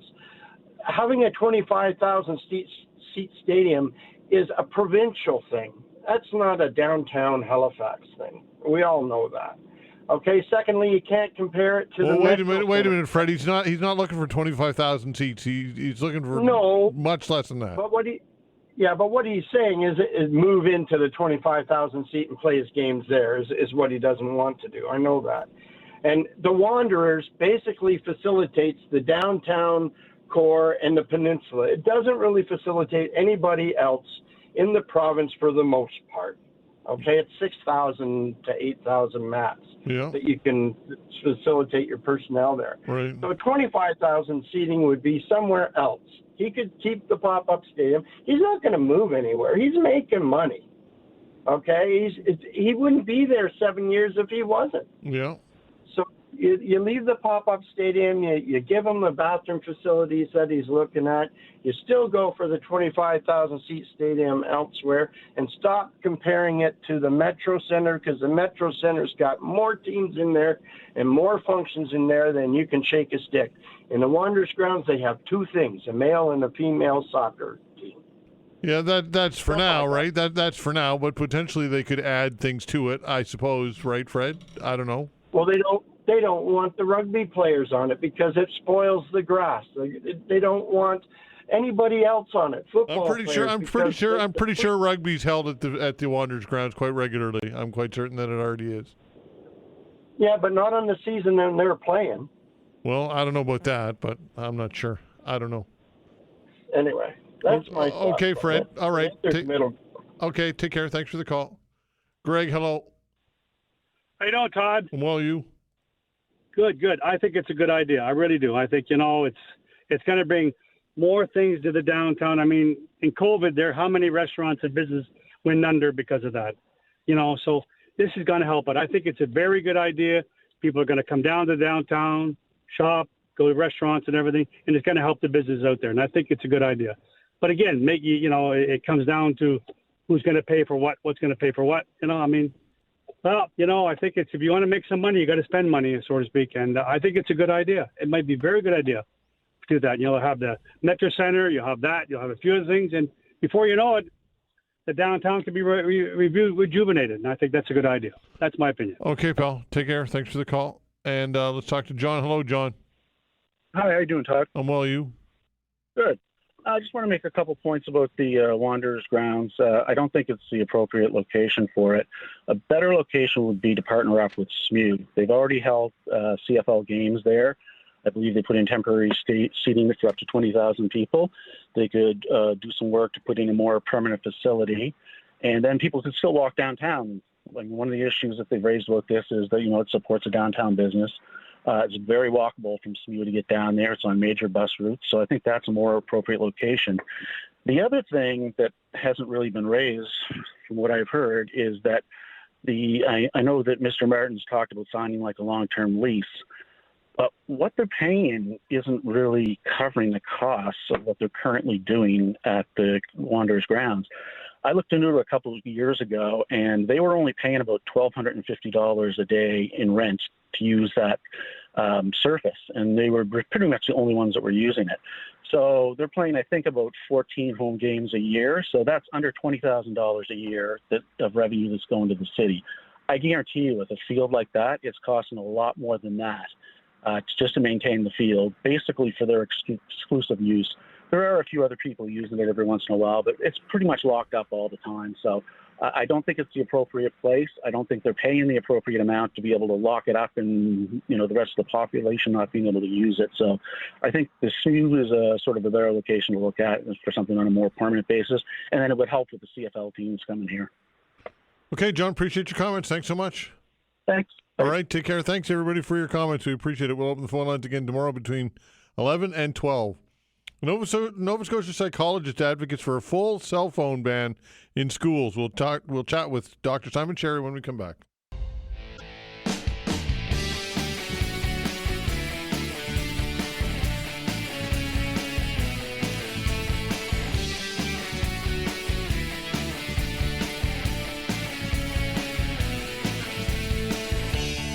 All right, I guess to take a bit of time and read some emails here. This in connection with the call-in segment. A lot of you were talking with the stadium and the potential stadium here in Halifax and HRM with the municipality, with council ordering another feasibility study this week.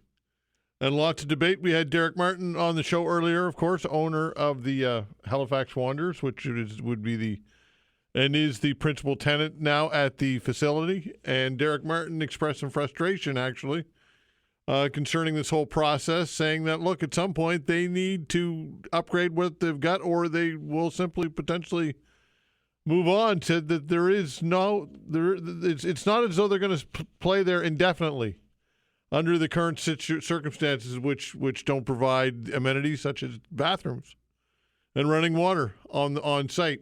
And said that is going to eventually be a deciding factor whether they stay long-term or not. So a little frustrated there for sure. Rob says, this email says, comparison between the Oval and the pool with the Wanderers' new stadium is a case of apples and oranges. A private organization doesn't charge money for citizens to use the Oval or the swimming pool. If the Wanderers wanted to build a stadium and we're looking for some support from the city, I would have no problem with that. But my understanding here is that not only do they want to permanently take over public lands, but they want the city to build the stadium. Given our heavy tax burden and the many priorities in the city that can't seem to get funding, the cost of this alone makes it a non-starter. That comes from Rob. Tom says this. Says, Derek Martin said if we don't want his stadium, then he should tear down Scotiabank Centre. Really? Comparing an existing indoor multi-use facilities, apples and oranges comparison. He told you he would pay for the stadium, then he should find a spot and build it. He said a stadium will move Halifax forward. You think Halifax is stuck? Seems to me Halifax is moving forward at a pretty good clip, with or without a stadium for Mr. Martin. Comes from Tom. This email, in connection with the same topic, says if the Wanderers have been operating at the Wanderers grounds for 6 or 7 years, and Derek Martin says it's a sound financial operation, why doesn't he have a private investor knocking at the door to get involved? In my opinion, HRM needs to blow up the existing management at Metro Transit. It's been one bad planning scheme after another for years with the current management. Get some new vision in and invest in proper, efficient transit system.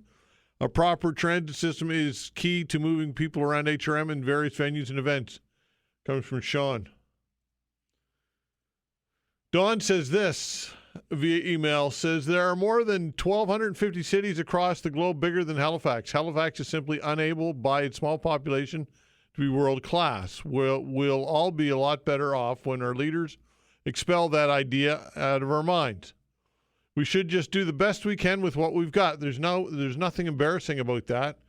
And when the next person tells you that a new stadium could be used by local high school and university teams, can you suggest to them that there are already facilities available even without a stadium?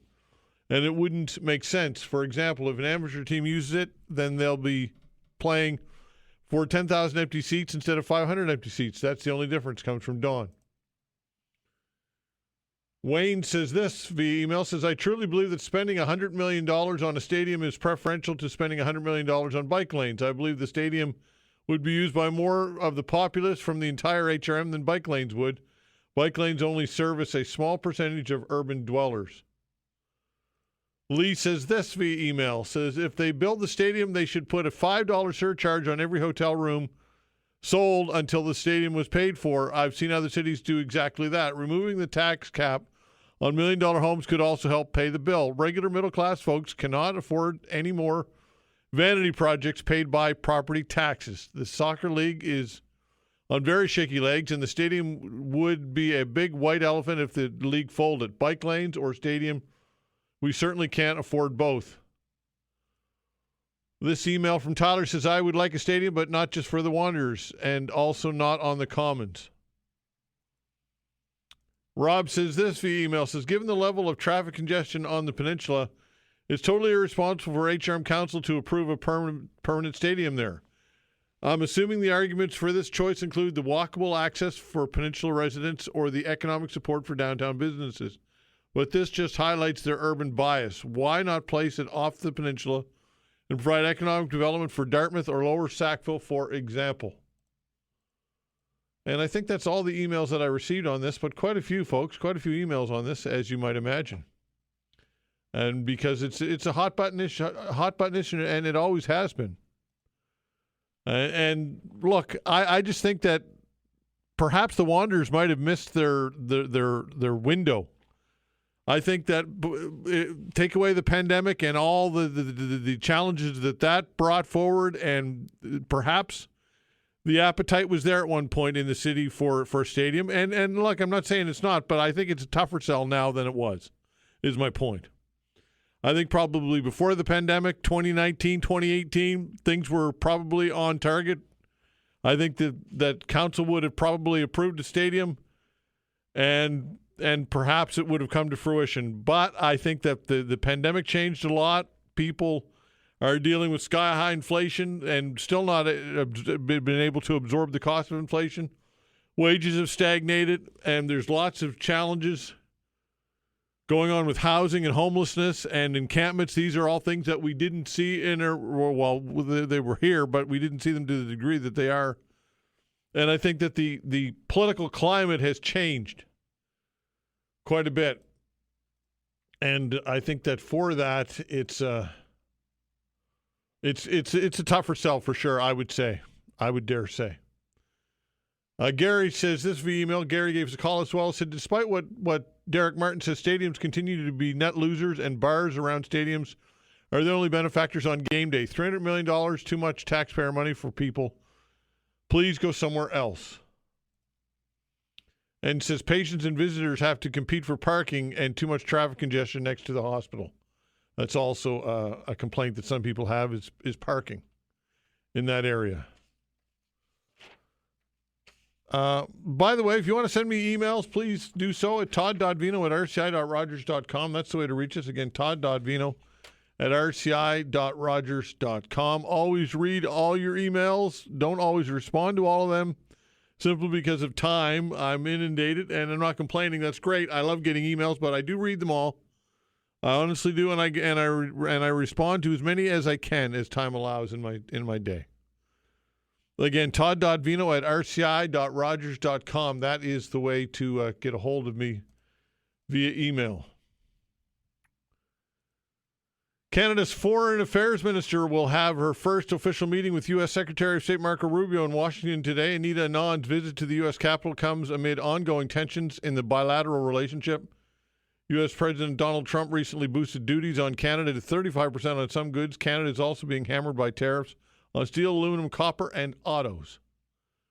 So the tariff battle continues, and this Carney government is, I'm sure, quite eager to get some type of good news out of this, some type of deal announced. But anyway, it's tough when you're dealing with Donald Trump, that's for sure. And, of course, firefighters here in Nova Scotia are focused on tackling the northern side of the Long Lake wildfire. Officials say more than 30 square kilometer blaze is the largest in the province and the closest to homes. Meanwhile, the 107 square kilometer Kingston wildfire in Newfoundland and Labrador is also out of control. Fire crews in nearby New Brunswick trying to tackle 5 out of control wildfires. So we're certainly not out of the woods when it comes to wildfires, folks. Not by a long shot. And again, we'll chat with Alistair Alders tomorrow, our weather specialist, about what the long-range forecast looks like for rain. Hurricane Erin will be making its presence felt, but not by way of rain, but by churning up some pretty high waves and some rip currents as well. So that is something that we'll talk to Alistair about as well.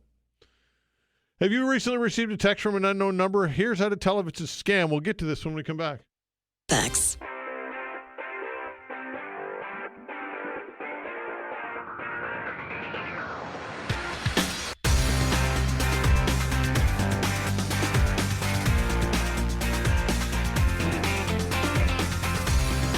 I saw the story on the CTV website. The headline, received a text from an unknown number. Here's how to tell if it's a scam. Joining us to talk about all this is Julia Lewis, President and CEO of the Better Business Bureau, BBB, here in Atlantic. Julia, thanks for joining the show.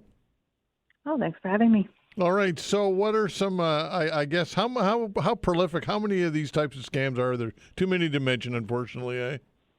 Yeah, definitely too many to mention. We get reports on them, weekly. I mean, I myself receive them weekly, so they're very prevalent. All right, so I guess first off, what are some key tips that you'd like people to know about when it comes to identifying these types of scams? Yeah, so it's mostly just, kind of the scammers that are perpetrating these scams. They are, preying on people's vulnerability, right? So they're using text because they know we're often using our phones when we're distracted. We're at work, we're with our families. We're often very quick to pick up and start clicking. So, the one thing we're telling people is that when you are receiving texts, they can look legitimate, like they're from shipping companies or government departments. But if you're receiving an unsolicited text and, you don't know where that text is coming from, then it's best to not click on anything, not provide any information, and go straight to the source. Okay. Are there any things that are, when you see it, they're definitely, you say that's a scam? I would say anything coming from an unknown phone number. So, we see a lot of, as I said, shipping. So shipping scams seem to be very popular. We've delivered a package. There was no one there to sign is a common one. Typically, we know in those situations there'll be something left at your door, but there's nothing there. So, it's very likely that is a scam. Same with anything looking for you to act with, urgency or any kind of sense of immediateness. You need to click here now, or we're going to fine you, or, there's going to be some kind of monetary some kind of monetary thing that happens to you if you don't do this. Any kind of real sense of urgency, they're all red flags for a scam text. How do they get the numbers, and who do they decide to target, or is it just kind of a broad targeting approach? Yeah, it's really just a broad targeted approach. They know that the higher volume of these texts that can go out to people, the greater the likelihood of someone clicking on it, because even if 1% or 2% of many click on the text and provide their information, that's a win for them. So it is very far-reaching. How much of it goes unreported? I suppose we might not know that, but what are estimates when it comes to unreporting? I would say it's quite high. I mean, we all know that, we're bombarded with these types of messages. So I would say the unreporting of it is fairly common. Okay. And who are the people most vulnerable to this? I mean, it's really anybody with a phone. There's no kind of age demographic that this is more likely to be targeted to. We receive reports from anybody from seniors to middle age to, even teens, right? Everybody has, a cell phone for the most part nowadays, and they're not, there's no, discrimination in terms of who they're targeting. It's really everybody. So everybody needs to be careful and make sure, if you're expecting a package, or even if you're not, be familiar with, websites for shipping companies. So you shouldn't just be relying on text. You should be going to that. Always go straight to the source. So go to the company's website, have your tracking numbers, know when you're receiving a package, so that you're less likely to receive a text and then start clicking on links and providing information. Okay, Julia, I appreciate your time. Thanks for doing this today. Okay, great. Thanks for having me. All right, take care. Julia Lewis, President and CEO of the Better Business Bureau of Canada, Atlantic. And it's a real shame, folks, that people fall for it, or shouldn't say people fall for. I get why people fall for this. It's a real shame that people do this type of thing and invest so much of their energy into scamming others. That to me is a real issue. And it's a shame that people are so underhanded and dishonest and willing to rip people off. That is something that I can never understand, how anybody could wake up in the morning and spend their day and their energy ripping people off, knowing that that people are suffering. It's just pure evil, I suppose. What else? How else can you describe it? It's a real shame. Construction delays mean the current phase of work along Dutch Village Road and nearby streets is being extended. Halifax Regional Municipality says the current phase has been extended until mid-September due to unmarked underground utility infrastructure. Intersections on the west side of Dutch Village, Sunnybray, Central, Rosedale, Frederick, and Refuse Avenues will remain closed until September 19th. Dutch Village is open to northbound traffic from the intersection of Joseph Howe Drive and Bears Road. Southbound traffic is closed between Supreme Court and the same intersection. Once this phase wraps up, southbound traffic will be restored. The west side intersections will reopen. Construction will shift to the east side of Dutch Village, which will also affect traffic. So people in that area, and in particular business owners, my oh my, that's tough. It's been a long haul for sure. This story: Canada must prepare for more seasons marked by severe drought, experts say, as this summer's bone-dry conditions tormented farmers, strained municipal water supply, and fueled one of the worst wildfire seasons on record. 71% of the country was either abnormally dry or under drought conditions as of the end of July, according to the federal government's drought monitor released last week. Drought-stricken communities across the country have urged residents to cut back on water, and some have instituted outright bans on most outdoor water activities to help preserve their drinking water. What has stood out about this year is just how widespread those drought conditions have become, according to John Pomeroy, one of Canada's leading hydrologists. The only other year in recent memory when drought was so widespread was 2023, he says. And here's a quote from him. It says, "It's coast-to-coast drought. That's quite exceptional." He called the bone-dry conditions in typically wet Newfoundland and Nova Scotia mind-boggling. As climate change driven by the burning of fossil fuels is expected to increase the likelihood and severity of drought, experts say Canada needs to accelerate the transition to clean energy while also increasing the country's resilience to these extremes. Canada is home to 20% of the world's fresh water, but less than half of it is naturally renewed through the hydrological cycle. It's otherwise tied up in glaciers and underground aquifers or large lakes where replenishment is slow. More than half of the renewable fresh water, meanwhile, flows from the Arctic Ocean and Hudson's Bay, putting it out of reach to the vast majority of Canada's population. What remains, while still abundant, is heavily used and often overly stressed, according to the federal government. Climate change is adding to that stress. Studies show that the threat of drought is likely to increase across many regions of the country, including the already drought-prone prairies and interior British Columbia. It's also expected to lead to earlier than faster snowmelt, drying out basins that depend on water. All right, folks. So we see this story playing out here in our region, of course, and certainly the Annapolis Valley, where conditions are absolutely bone dry, and it's very, very difficult. No doubt. Is this the new norm? Well, look, it's according to many, it certainly is. And it certainly seems to be more than a trend at this point. All right, I saw this story the other day on the CTV website. Parents are concerned about drug paraphernalia in HRM parks and a splash pad. We'll discuss this when we come back. Acts.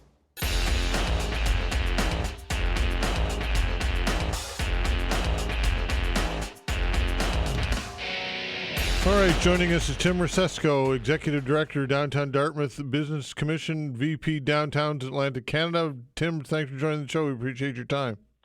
Yeah, thanks for having me. All right, so I saw a story on the CTV newscast this week, and then the story which followed on their website, and the headline, Parents are concerned about drug paraphernalia in HRM parks and splash pads. So it focused on a splash pad in your community, of course. And look, this is obviously what nobody wants to talk about, but it's important that we do, right?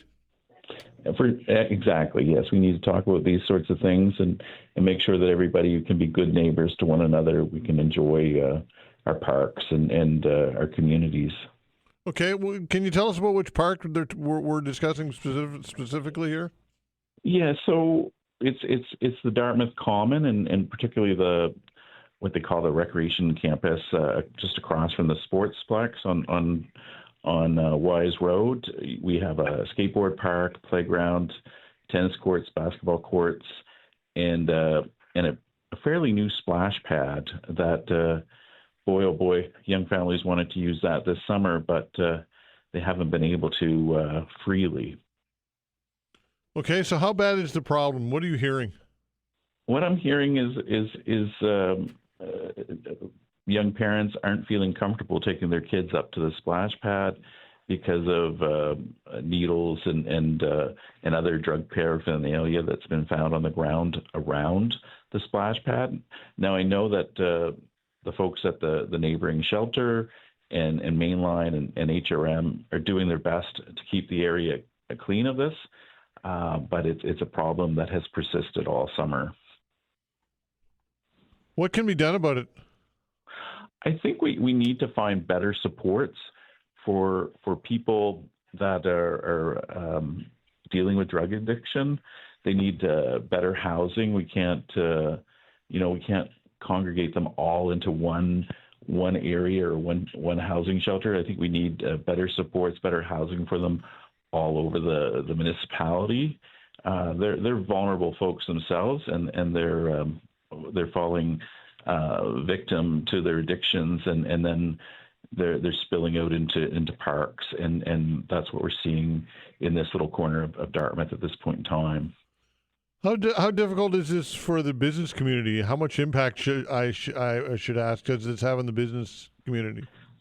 Well, what follows after addiction is property crime. So we're seeing a bit of that in local businesses. Anytime that happens for a small business owner, it can be traumatic, and it's business is challenging at the best of times. And so, like losing product to shoplifting is tough. And then the area residents are reporting thefts of things out of their yards, their car windows being smashed as people look for money to support their drug addictions. Wow. And look, we empathize and sympathize with anybody in this situation. We get it that, I shouldn't say we get it, but I get it, and I'm sure that you get it, that this could happen to anybody. Anybody could be in this situation. That said, though, Tim, I also empathize and sympathize with property owners and business owners that are dealing with this as well, right? So it's a tough situation for everybody, I think, is what I'm getting at here.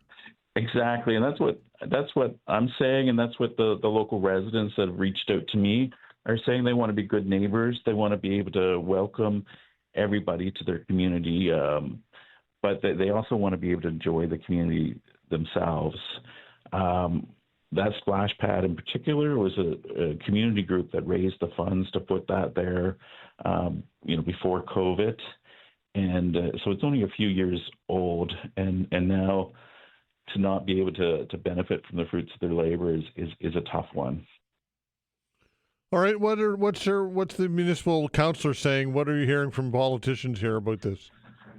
I think we've gotten great support from HRM and the councillors. I think that they've tried to navigate the situation up around the bridgehead with talking to the service providers good service providers as well. They have a tough hand to deal with. There's 200 shelter beds at the bridge, and then there's another 100 on Windmill Road, and then in the HRM modulars down on Albany Drive, there's another 20 or so, and then up above at Green Road, there's an encampment with 20 or so tents. So there's a lot of folks with acute needs housed in that area.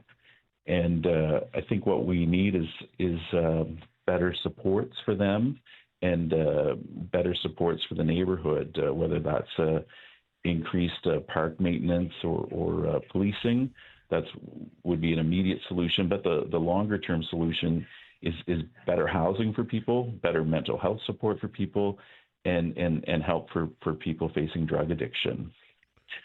I think the province has done a lot of work in that area.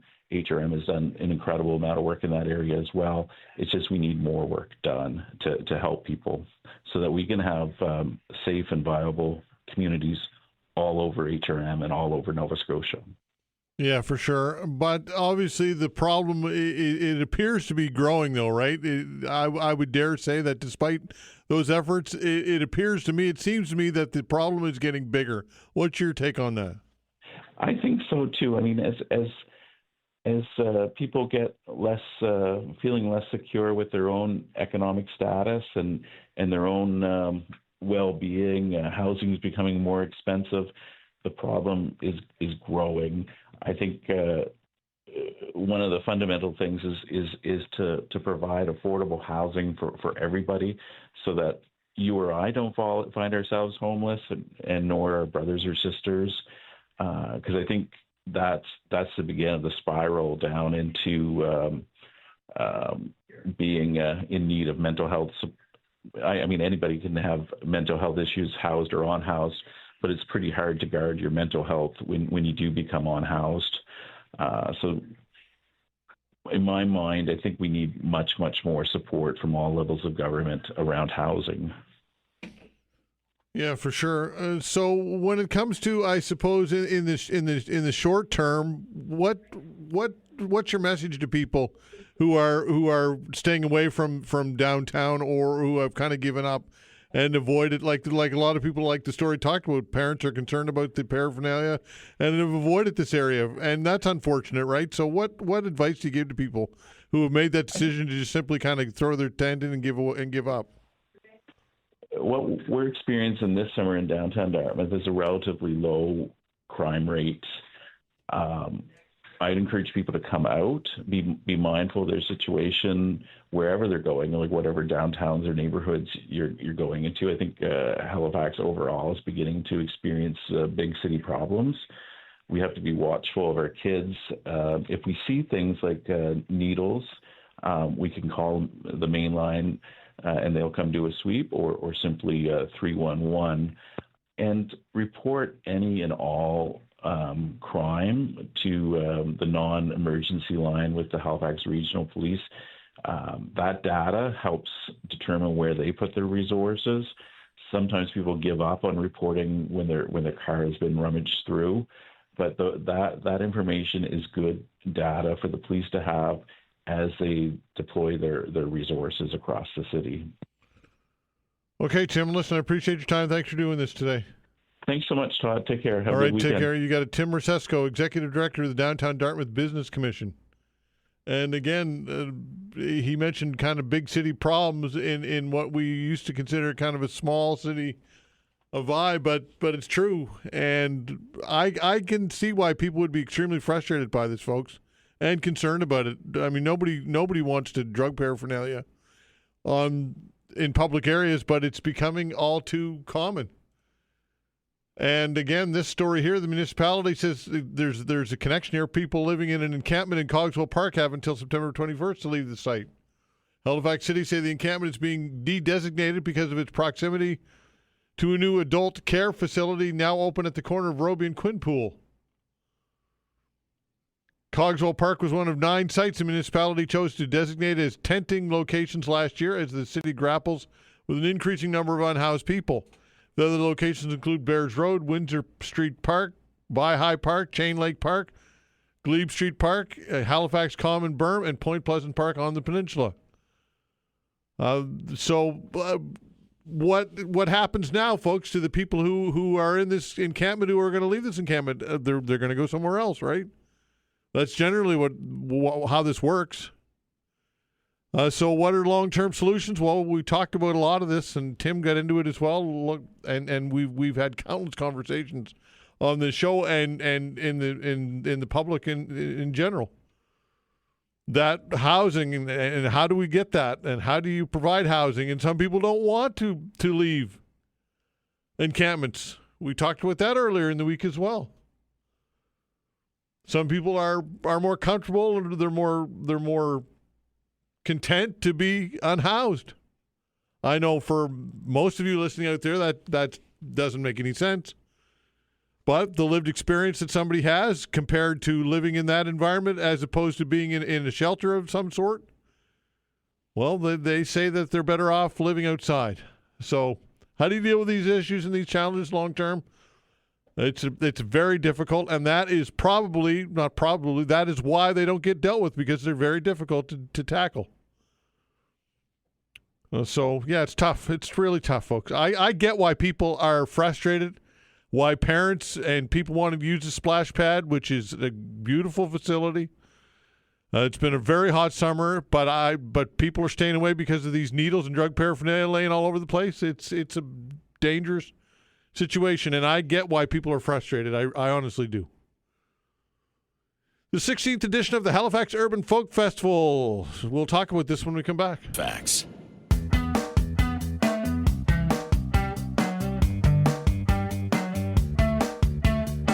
All right, the 16th edition of the Halifax Urban Folk Festival announced its diverse lineup for the event, which goes September 29th through October 5th. Mike Campbell joins me here in studio. He's the artistic director of the Halifax Urban Folk Festival. Mike, thanks for joining me. Oh, well, thanks for having me. All right, try that again. I say, we didn't have your mic on there. My mic's not on. Yeah, there it is now. Okay, all right. All right, so I could hear myself, Todd.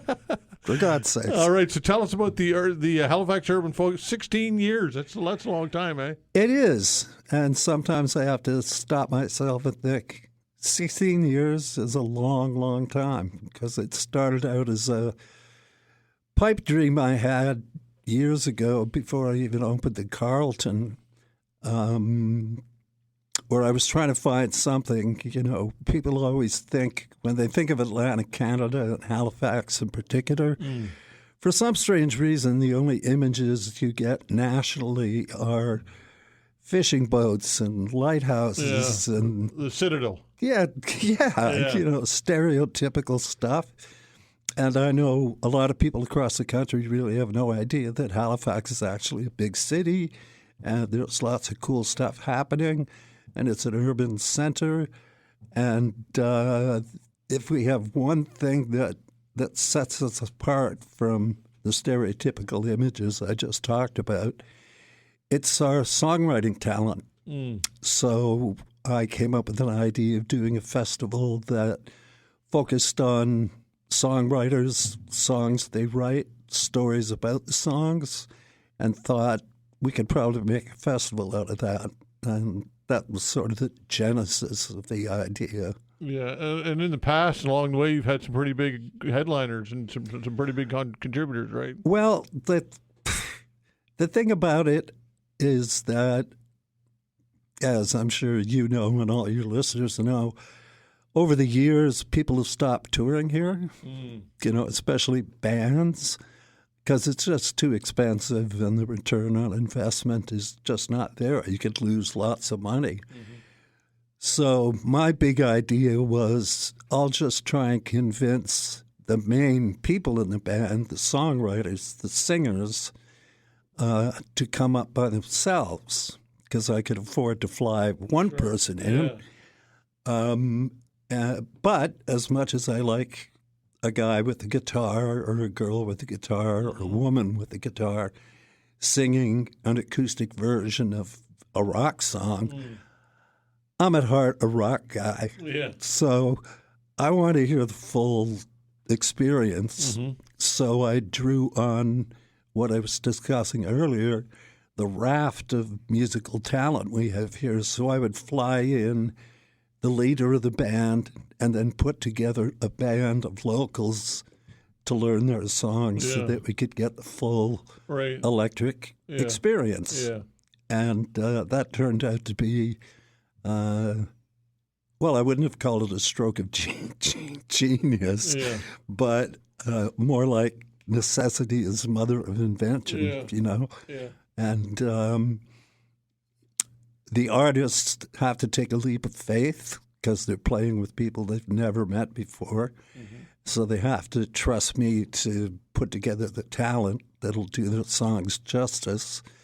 And everyone has a great time. Like, for instance, if I'm trying to put together, well, in the past, I put together all-star bands for Norman Blake from Teenage Fan Club and Matthew Sweet, for instance. And I would text Matt Mays and say, I need a guitar player to play with these guys, knowing full well that Matt was like their biggest fan. So I would get text responses from him like, if you don't let me play in that band, I'll never speak to you again, in all caps. That kind of thing. So the talent of the bands that are there is off the charts good. And that's one of the things that we do that I don't think any other festival in the country does. So fill out everything else with plenty of local talent. And on occasion, we'll get lucky and somebody will be touring through the area at the time, like this year at the Carlton. Ray Bonneville has just happened to be looking for a date right in the middle of my festival schedule for the Carlton. So we booked him. So putting the lineup together is an arduous year-long process, but we've managed to keep it up for this many years, and the city has responded well, even though I don't trust it. As much as I'd love to. Selling tickets is never a 100% sure thing. But we've already sold out a couple of shows. Rhett Miller, one of our headliners from the old 97s, is sold out. Perennial favorite Irish Mythen is already sold out her early show. She has a late show, and tickets are moving well. So I'm crossing my fingers and expecting it to sell out.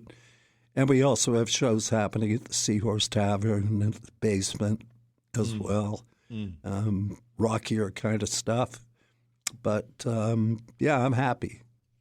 As happy as a person who's as pessimistic as I am can possibly be at this point. All right, so tell us more about some of the headliners, some of the talent, I should say. Well, the Carlton actually has like 7 days worth of entertainment.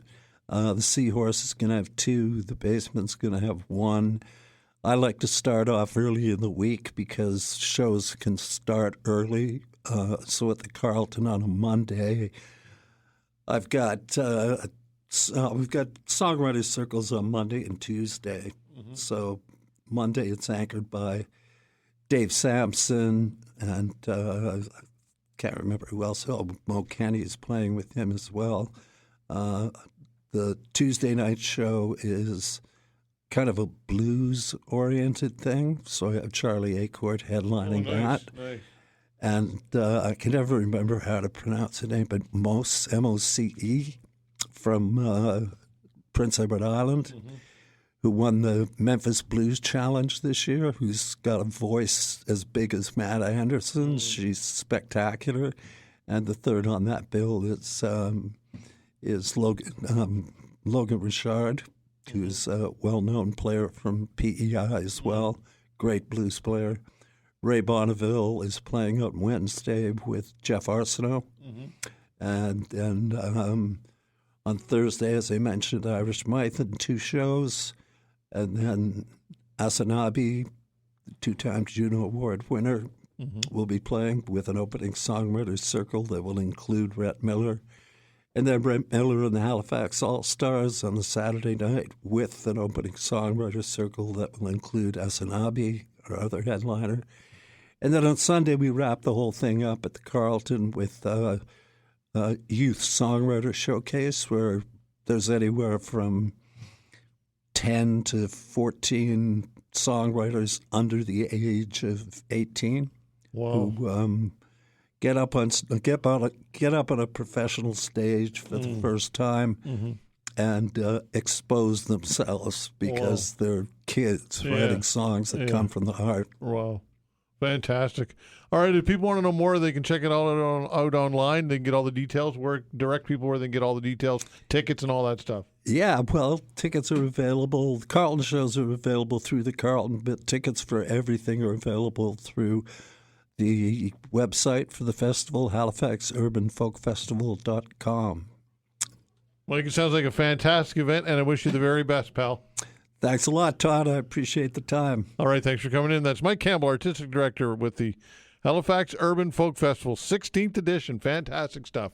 Thanks for listening, everybody. Thanks to Vanessa Van Den Ness as well on the other side of the glass, the control boards. Doing a fine job as always. We're back tomorrow at 10 o'clock. See you then.